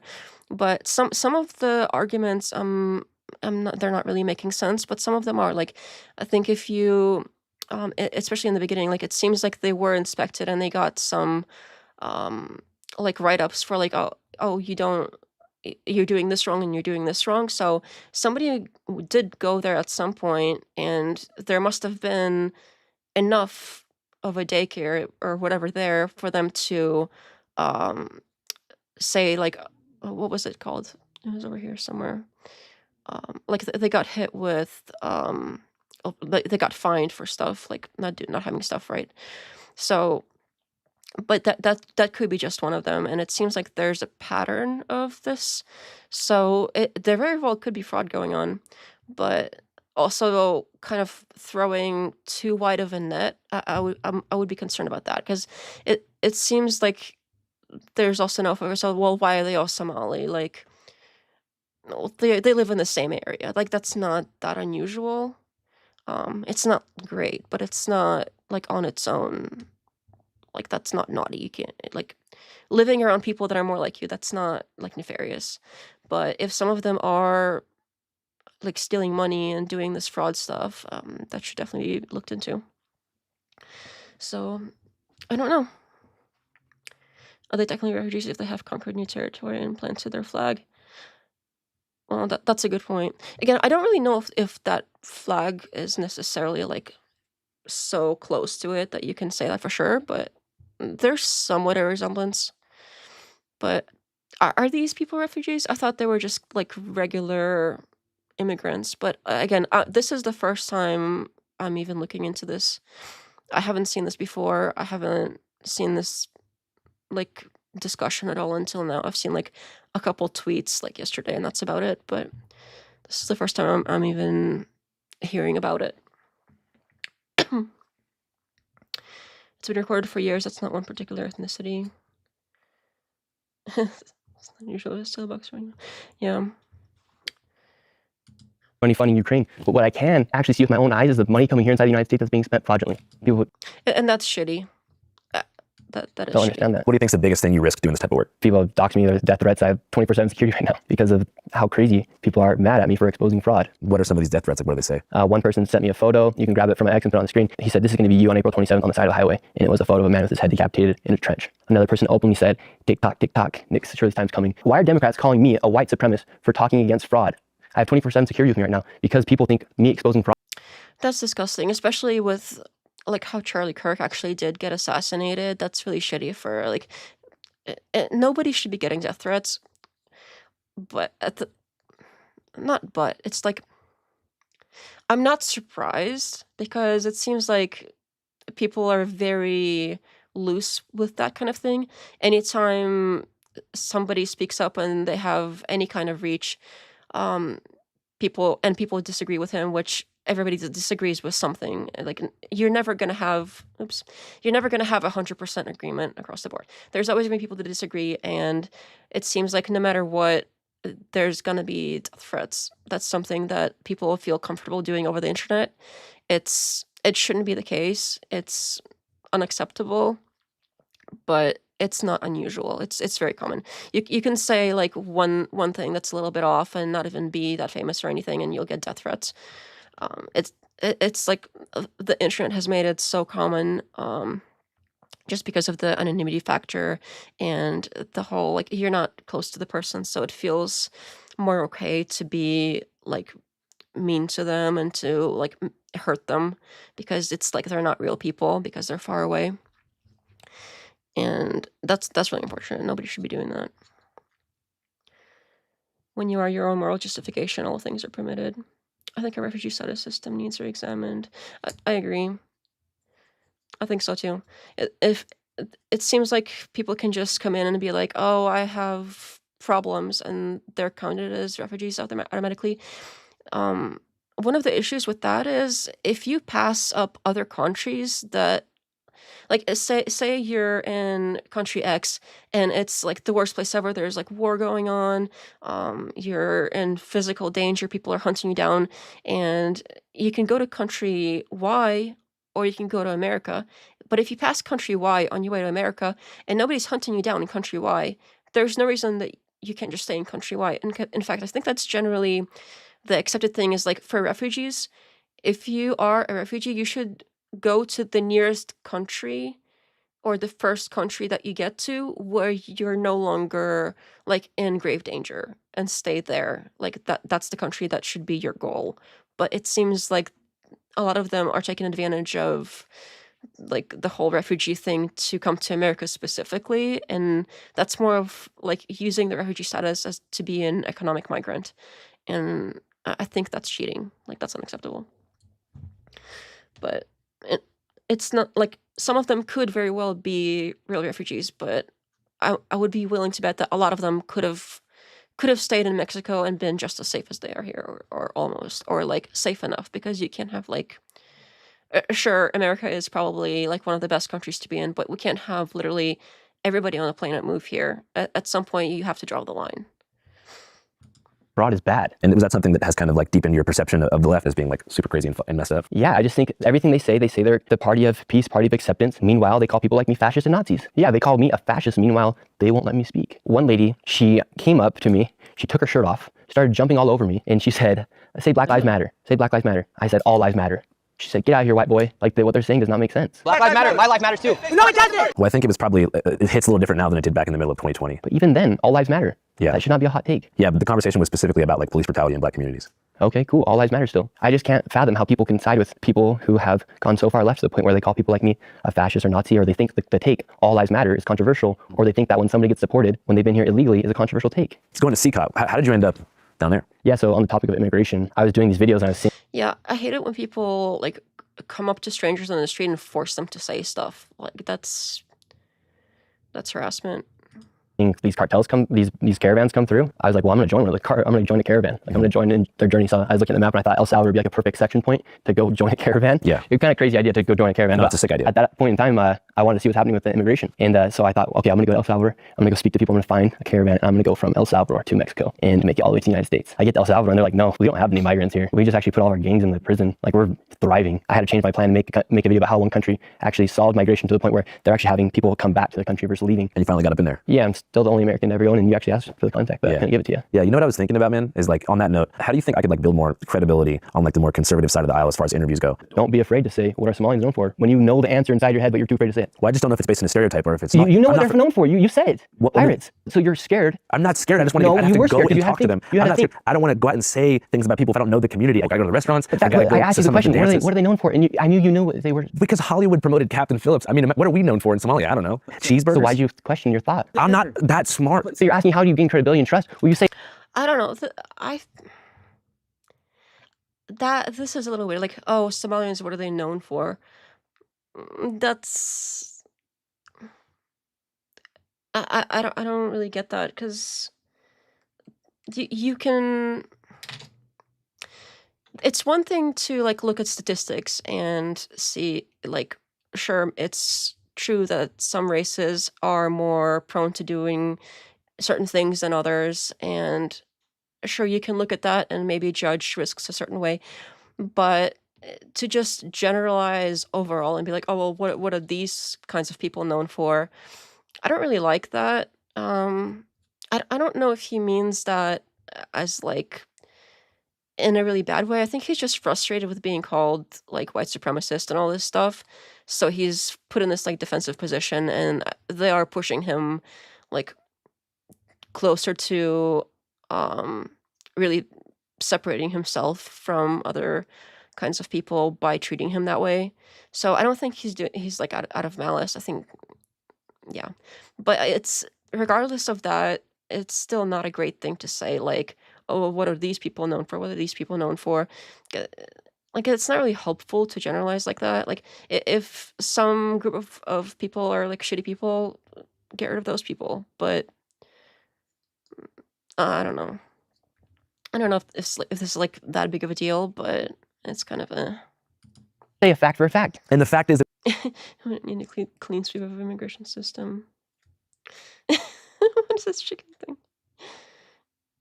the first thing I think of when I think And the of fact Somalia is, what are is Somalis Captain known Phillips. for? Pirating. Well, that's in Somalia. There's no pirates in America. What are the Trinidad and Tobago people known for? Huh? Who's stealing all the money in It's not the Minnesota? same as a What are white people known for? Huh? pirate. That is piracy. So how do you gain more trust? Well, don't be afraid to say a fact when you, or an opinion. Even when if you I know that I'm not. Yes. Am I not saying anything about the death of Charlie Kirk as well? I thought that was pretty messed up. And it's interesting, like why he's okay with saying like Somalian people known for, but he won't say it about. He's specifically like really hyper focused on that group specifically, because there's plenty of other groups that have like negative stereotypes about them. But I don't know like why he's like so hyper focused on like Somalians. Like I'm confused about that. Eating mayonnaise out of the jar with an ice cream scoop, white people. Just thinking about that makes me sick. That's so much mayo. In a way, he's somebody just like me and you who was making videos, putting it on the internet, and then people literally killed him. But I thought that was kind of messed up of you to. Yeah, the Charlie Kirk thing, I think well, besides the conversation that we had earlier about how like the parallels between like the reactions between like his assassination and the Renee Good stuff, and how I find like both of those things pretty gross. The other thing about like they killed him, I have thoughts, and I'm not sure if like they are the same they as they say that they are. Does that make sense? I don't think that makes sense. I'm not sure. Like, so Candace is a little out there, but there's a lot of things that she has brought up. Like, there is something to it, and there is something very odd here. And Erica Kirk, I know I've criticized her before too on some of the lives and like some of the clips like as they have come up, but eventually I've seen like so much stuff about not just her past and lies and everything, but a lot of the weirdness like before and after Kirk's assassination from like TPUSA. And sure, a lot of it was brought up by Candace, and sure, Candace is pretty out there, but that doesn't negate like a lot of the evidence that she has brought forth and other people have dug up. And a lot of it is very weird. A lot of it is, if somebody is saying that they fear for their life and they get, assassinated the next day, that's not irrelevant. You can't just say, oh yeah, sure, that's all true, but look at this over here. It was this guy. That none of what, it just doesn't make sense. Just the guy that like with the rifle and with taking it apart and with the text messages, the biggest thing for me, like when I thought like something is off here, was the text messages, like the alleged text messages between the alleged shooter and his alleged boyfriend or girlfriend or whatever them. Those text messages do not read like any kind of like, forget like Gen Z, but even like regular human being that's not a cop, like those messages read exactly how like a Fed would type things up, or a cop, or something like that. None of that seemed like something that like a regular person would say. So that was like the first clue, and after that so many weird things just keep piling up that I don't believe that it was like he said nutty stuff about the trans people, and that's why he got, pew-pewed. I don't think that's what happened there. I think that there's something more to it, and a lot of the evidence that's been brought up by like Candace and others, it seems to point in some interesting directions for sure. As a Marina will say, there is a level of military consensus that Somali people groups culture has always been, at least the origin of our at least since the origin of our country, historically. I mean, okay. They could say that about a lot of people, though. Like historically speaking, we've had issues with lots of people. Like even if you could name like all of these. Sorry, I'll stop playing. I told you I would stop playing with stuff on my desk, and like I just realized like you could hear that.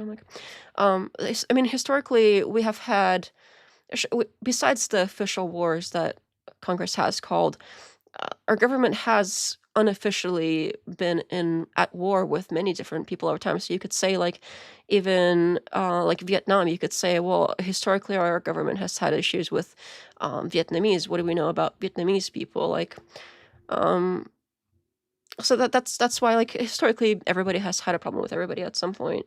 I kind of see what you're saying, but at the same time, I don't know if it's really great to generalize like that, because you're just pushing those people further into their own enclaves instead of like what ideally would happen is that they would assimilate better with the rest of Americans. But if they're self-segregating and on the opposite side we are also segregating from them and like stereotyping them, they don't have incentive to come and like join the rest of us and like culturally integrate into being more like other Americans. I think it's hatred towards a worldview from an ideology on the Kirk hit. Yeah, the piracy. I see what you mean. I have heard about that too, but I kind of doubt like the pirates are here. Like I don't think these people that are in Minnesota, like I don't think they're like Somali pirates. For some reason, like that doesn't seem to make sense to me. So I don't know. Not publicly denounce what happened to Charlie Kirk. I did. I never saw anything on Instagram. What am I supposed to say? You never shared any. Oh, that is kind of a weird thing to say. Like there's a lot of people that like maybe didn't like what they said, but that's kind of like, oh, you didn't denounce it. And it seems like this guy actually did, but even if he didn't, that's on par as saying like, say Black Lives Matter, say Black Lives Matter, say it. Like you shouldn't have to force somebody to speak. And even if he like did or didn't think whatever about it, like say, oh, like, why didn't you say something about it? That's on the same level. That's like, say Black Lives Matter, say Black Lives Matter. You shouldn't like force speech like that. Anything. I interviewed the guy who was debating him while it happened, and I mentioned a bunch of times that it was horrible and it represented.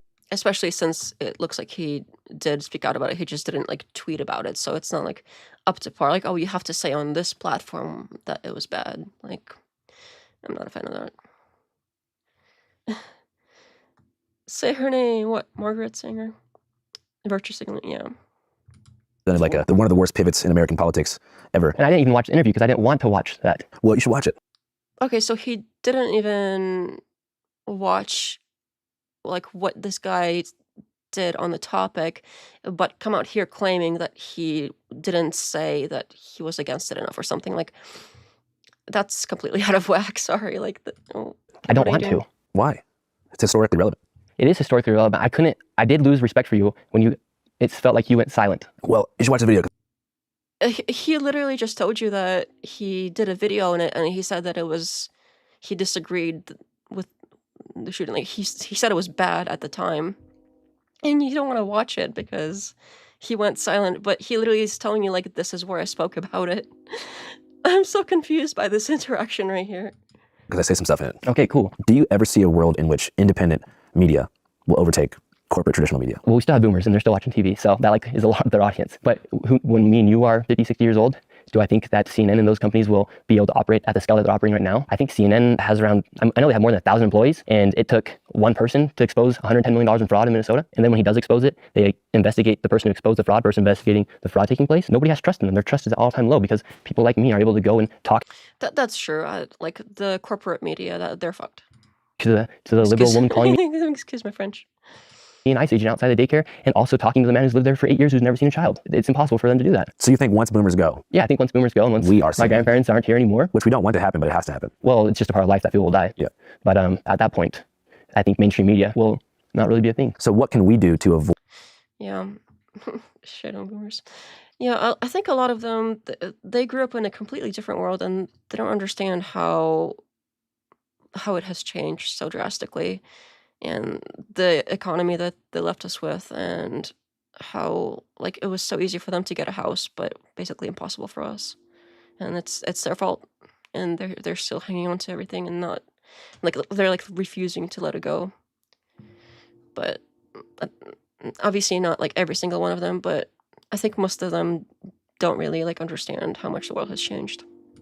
Avoid the mistakes that mainstream media made in the past? Because at one point they were quite trusted. Yeah, at one point they were quite trusted. But actually, were they? Do we know that the history books are correct when only the victors write the history? And at that time, they didn't have social media to combat with the information at that time? I'm just talking about like Walter Cronkite, like when there was like 2 stations and like, you know, there wasn't such a divisive I have to let my cat in. news media corporate competition taking place to where people were competing for views by using pundits and having a 24-hour news cycle, like when the written word also meant more as well. There was more faith. Well, I can't speak on that because I wasn't living that generation where you had to get on You could even go back, I mean, honestly, the 24-hour news cycle, if you talk to older people like in their 30s and 40s, post 9/11 was pretty much the first time where cable networks had to keep their airways on all the time. So they started filling slots with not correspondents and not field pieces, but just pundits. So what they would do is they would get somebody, 2 people who fundamentally disagree and just have them yell at each other for like 2 hours to drive up engagement and keep people watching. So news kind of became like soap opera. Everything kind of became about engagement, like almost like reality TV. And then gradually trust faded because it became so partisan. Yeah, I think it's also a sign of the times that we're seeing distrust and we're seeing the world get a little bit crazier as well. So, I mean, what do you think we need to avoid? What do we need to avoid? I think we need to call things out for facts. And you shouldn't be afraid to say when I ask you, what are Somalis known for?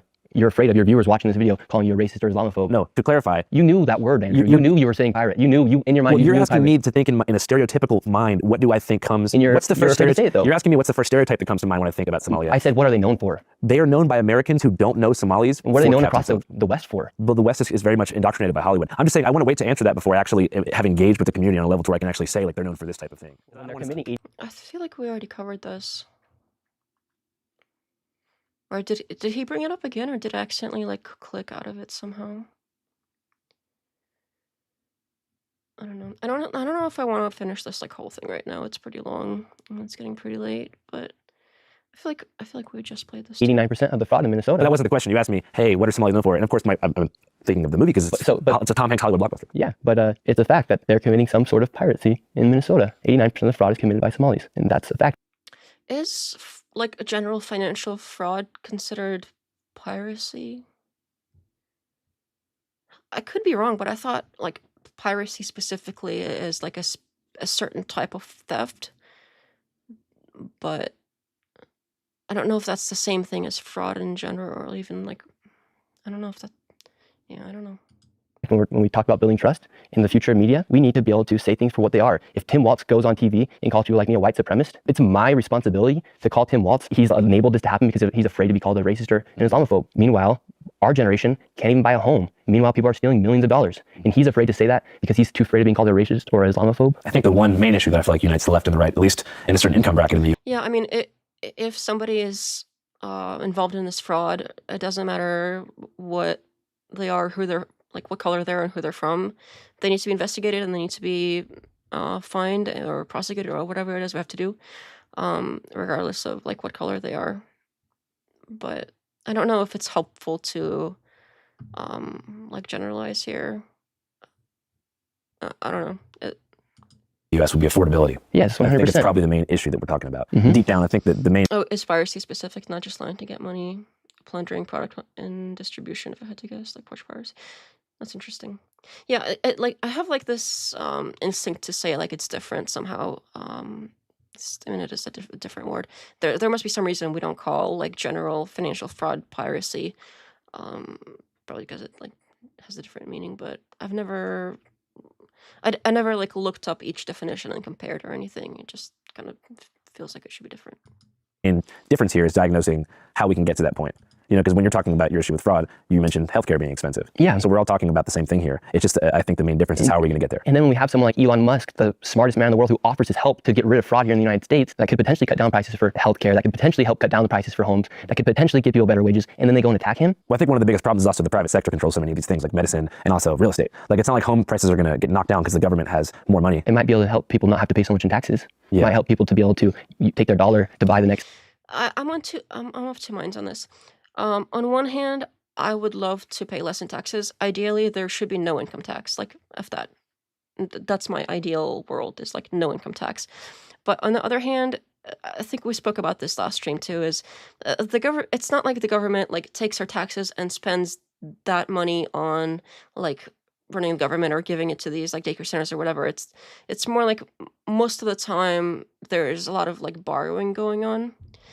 But I think it depends on the state. Like sometimes like local governments do function more that way, so there might be more of that. But at the same time, like a lot of local tax isn't that much. But at the same time, like if there is a local tax and the local tax is being spent like directly on these kinds of things, then yeah, absolutely it should be investigated, stop giving them money, give money back to the people. Unfortunately, that usually doesn't work. Once the government has taken your money, they're not giving it back. They're just, if they recover this money from these daycares or whatever fraud is going on, they're just going to put it towards something else. They're not like it. I would be very surprised if like any kind of US government gave money back to the taxpayers if they recovered it from fraud. Like ideally that would happen, but living in like the real world here, that's very unlikely. Once they got their grubby little hands on your money, they're not letting it go. Bank robbers of the Caribbean. It mostly started with branded knockoffs and copies of movies, etc. Pieces of it. All right.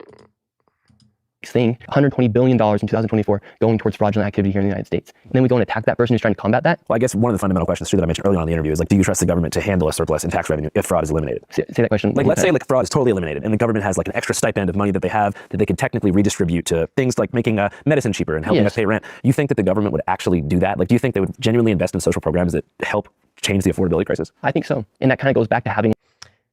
He is young and naive. I hope so. I hope he's right, but I know he's wrong. But that doesn't mean that we shouldn't like investigate the fraud or take the money back or whatever. Like the money should be recovered. Stop giving them money if it's fraudulent. Obviously, like all of that is true, but you're unlikely to get that money like redistributed in a way that you like.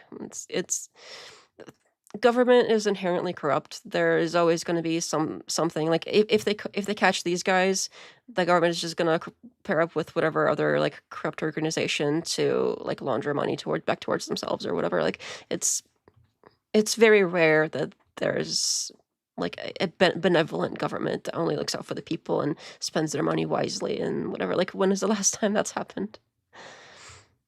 Like faith that we hope our. But that's unrelated to like. They should get rid of the fraud, like obviously, like not related to that.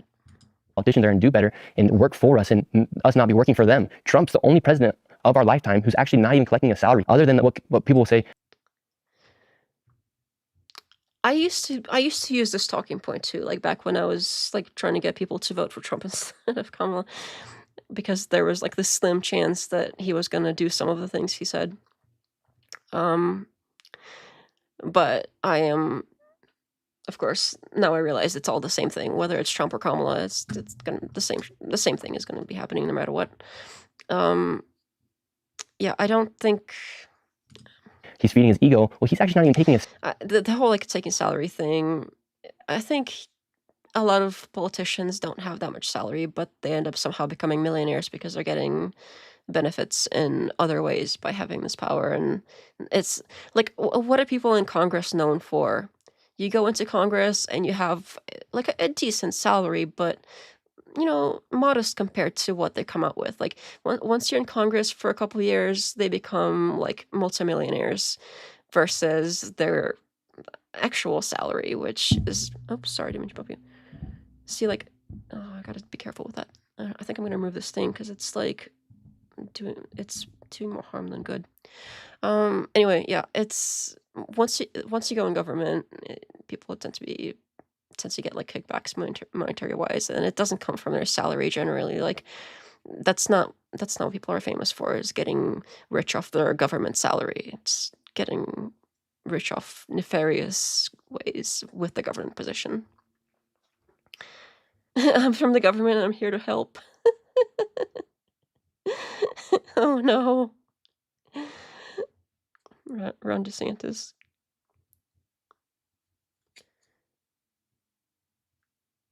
What about Ron DeSantis?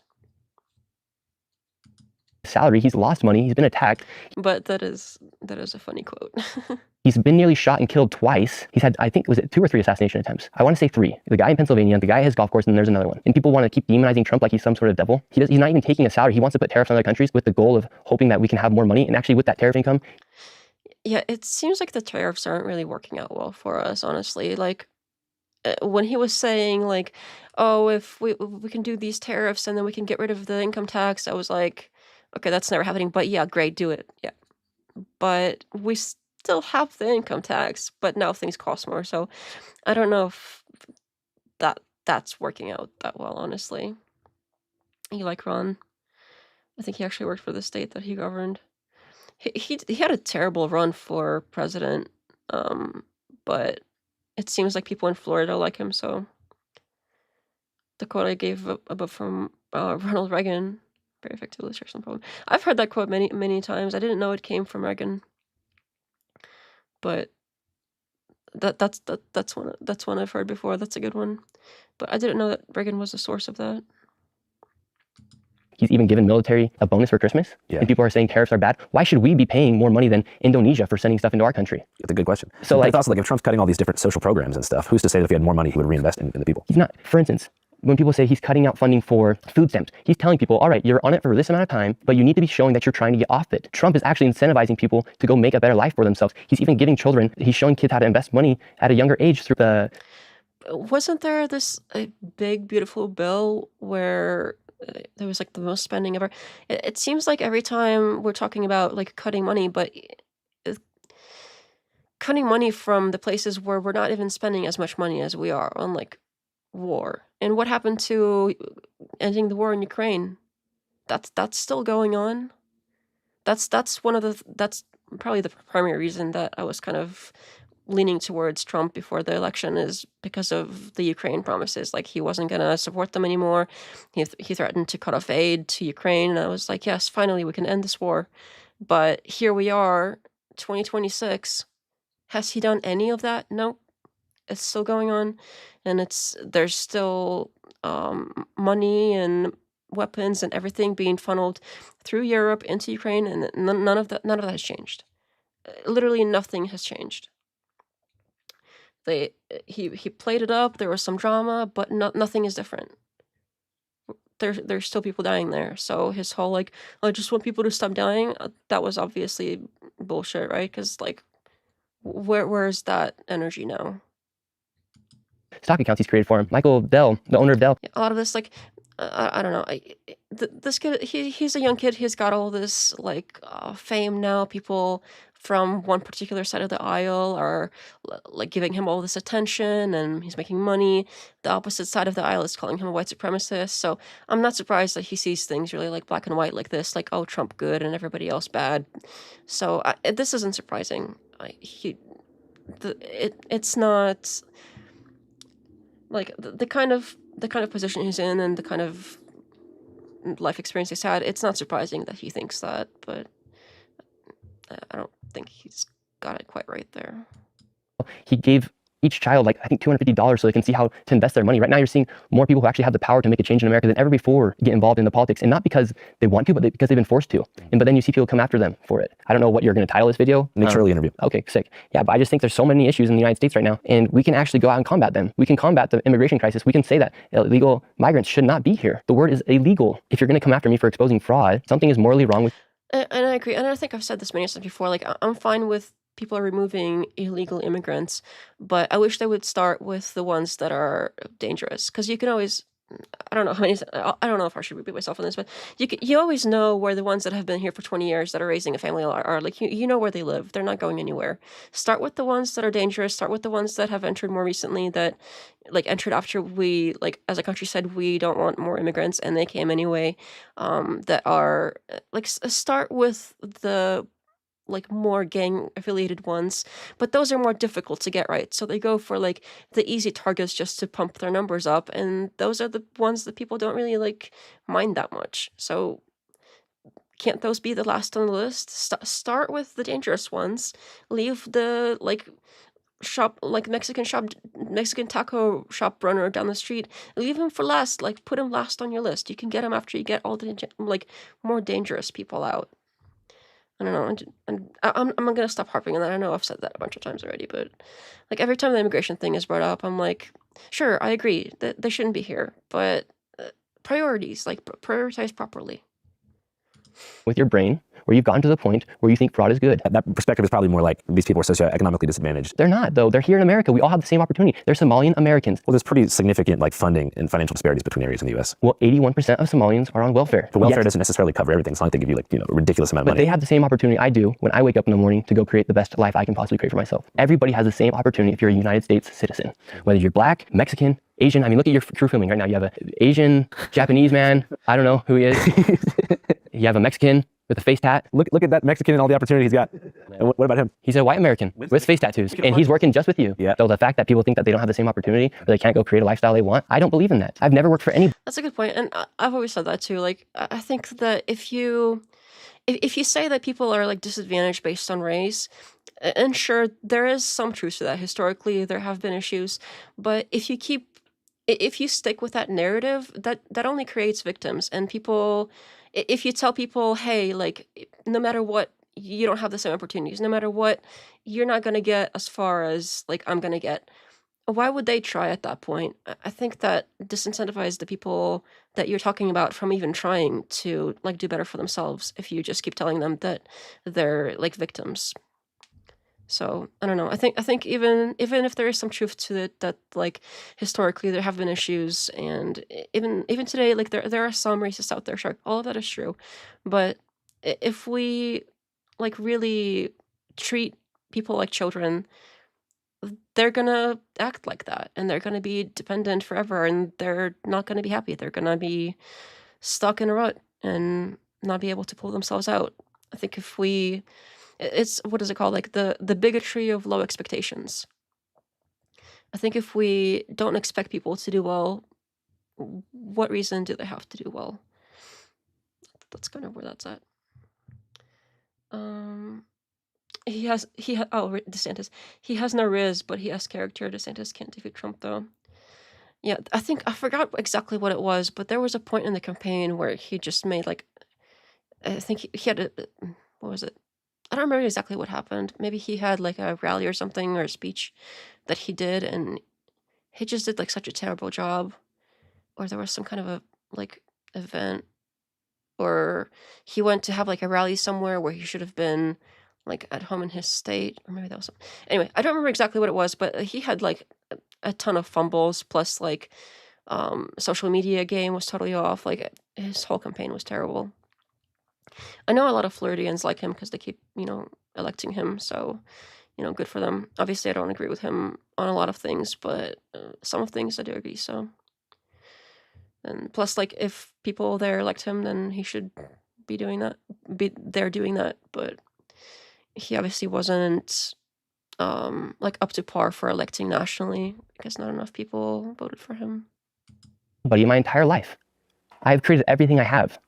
Who knows what I can do in the next 20 years? Yeah, same here. I'm 28.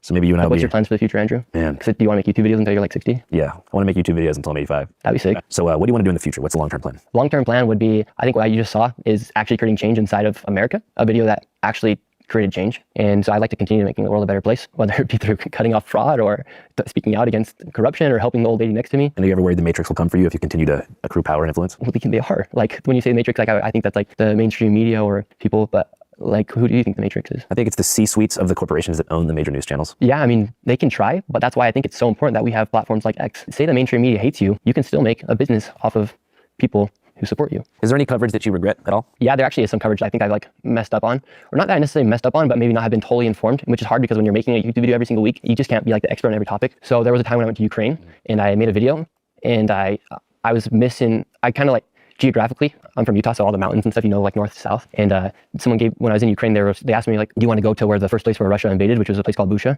And I didn't know like whether I was north, south, west. And then somebody interviewed me after, because I had criticized where U.S. tax dollars were going. Somebody interviewed me after asking me, did you go to the east? And I said, well, yeah, I went to Busha. I thought that that's where Russia initially invaded. Was one of the main places they invaded trying to go to Kyiv. So that was like a mistake on my end. And I felt so bad after that, but it was just a mistake that we had made, and I just made it publicly. It didn't make me want to do YouTube less. It was just a learning lesson, which is hard for people to have an actual learning lesson publicly. Well, I'm glad he recognizes that he should have like studied a little bit more before he acted like he knew what he was talking about. But it's not the end of the world. Like, everybody makes mistakes. It's not the end of the world. But there is a lot of stuff like it seems like I know. I think he looks familiar. Was this the same kid that went on Piers Morgan and was saying like about the Renee Good thing, how like it was justified and all that? I don't know, but a lot of people think that, not just like uninformed kids too. A lot of people seem to think that too. I don't know. He's young. He's passionate about what he does. He doesn't seem like he has bad intentions. He just doesn't like know as much, and he seems to be ready to admit his mistakes. Like, I find a lot of his opinions super cringe, obviously, but I don't think he's like evil or anything. He's just a kid. Yeah, definitely. I'd actually like to ask you a question. What do you think about Trump? I don't like him. Really? Yeah. I mean, do I think that he is somebody who's going to fundamentally change the structure of the U.S. for the better? I don't think so. So do you think just by like flooding the country with 20 million people helped us with affordability? It's not a human right to receive citizenship here. If anything, it's an opportunity to get it, and you got to follow the rules for it. I agree with that. Yeah, for sure. So I think like sympathy towards people who want to come in here has in a lot of ways destroyed the opportunities for our generation. I think if sympathy overpowers your ability to look at a situation objectively, that would be an example of you kind of being like hypnotized by the wrong sources of information. But I think you can have sympathy for people struggling with their life. It's just simple supply and demand. If you have 20 million people who need to come and buy a house or rent an apartment, and you have other people who need it, you're going to raise the prices. Well, also, it's a lot of these immigrants are also building the houses though, and when they do like rent houses and live in them, there's usually a lot of them in that house. So if anything, it seems like having more immigrants would lead to more houses being built, because there are a lot of shortages of construction workers and stuff, and a lot of them were illegal immigrants, unfortunately. So it seems like this one is complicated, because while I agree that we shouldn't have illegal immigration, I also realize that it has happened, and there are a lot of them here, and a lot of them are like part of our economy, and there has been some like economic shocks, like economic factors in doing like mass removals of construction workers and things like that. And that has not impacted us in a positive way. So again, I'm going to point to the whole priorities thing. Like, why don't we get the like naughty gang affiliated violent ones first? And if there's a bunch of them building a house, maybe go there last. Maybe put them like at the bottom of the list. You know what I mean? Landlords have been raising the prices systematically since the 1980s. I mean, the reason you can't buy a house is not because of an immigrant. I mean, they want us to think that because it's an easier scapegoat. Well, if you look at the graphs, when you receive all this immigration, the price of home. A lot of things are correlated. If you look at any graph and any other graph, half of the things are going to have a positive correlation, and half the things are going to have negative. A lot of things might be neutral, but correlation is not causation. Has gone up more than normal. I don't think those two things are connected. If you look at, but just based off simple supply and demand, those you can. If you bring in 20 million people, they have to be able to. But it's not quite simple supply and demand. You're missing the part where they increase the supply. But that's okay.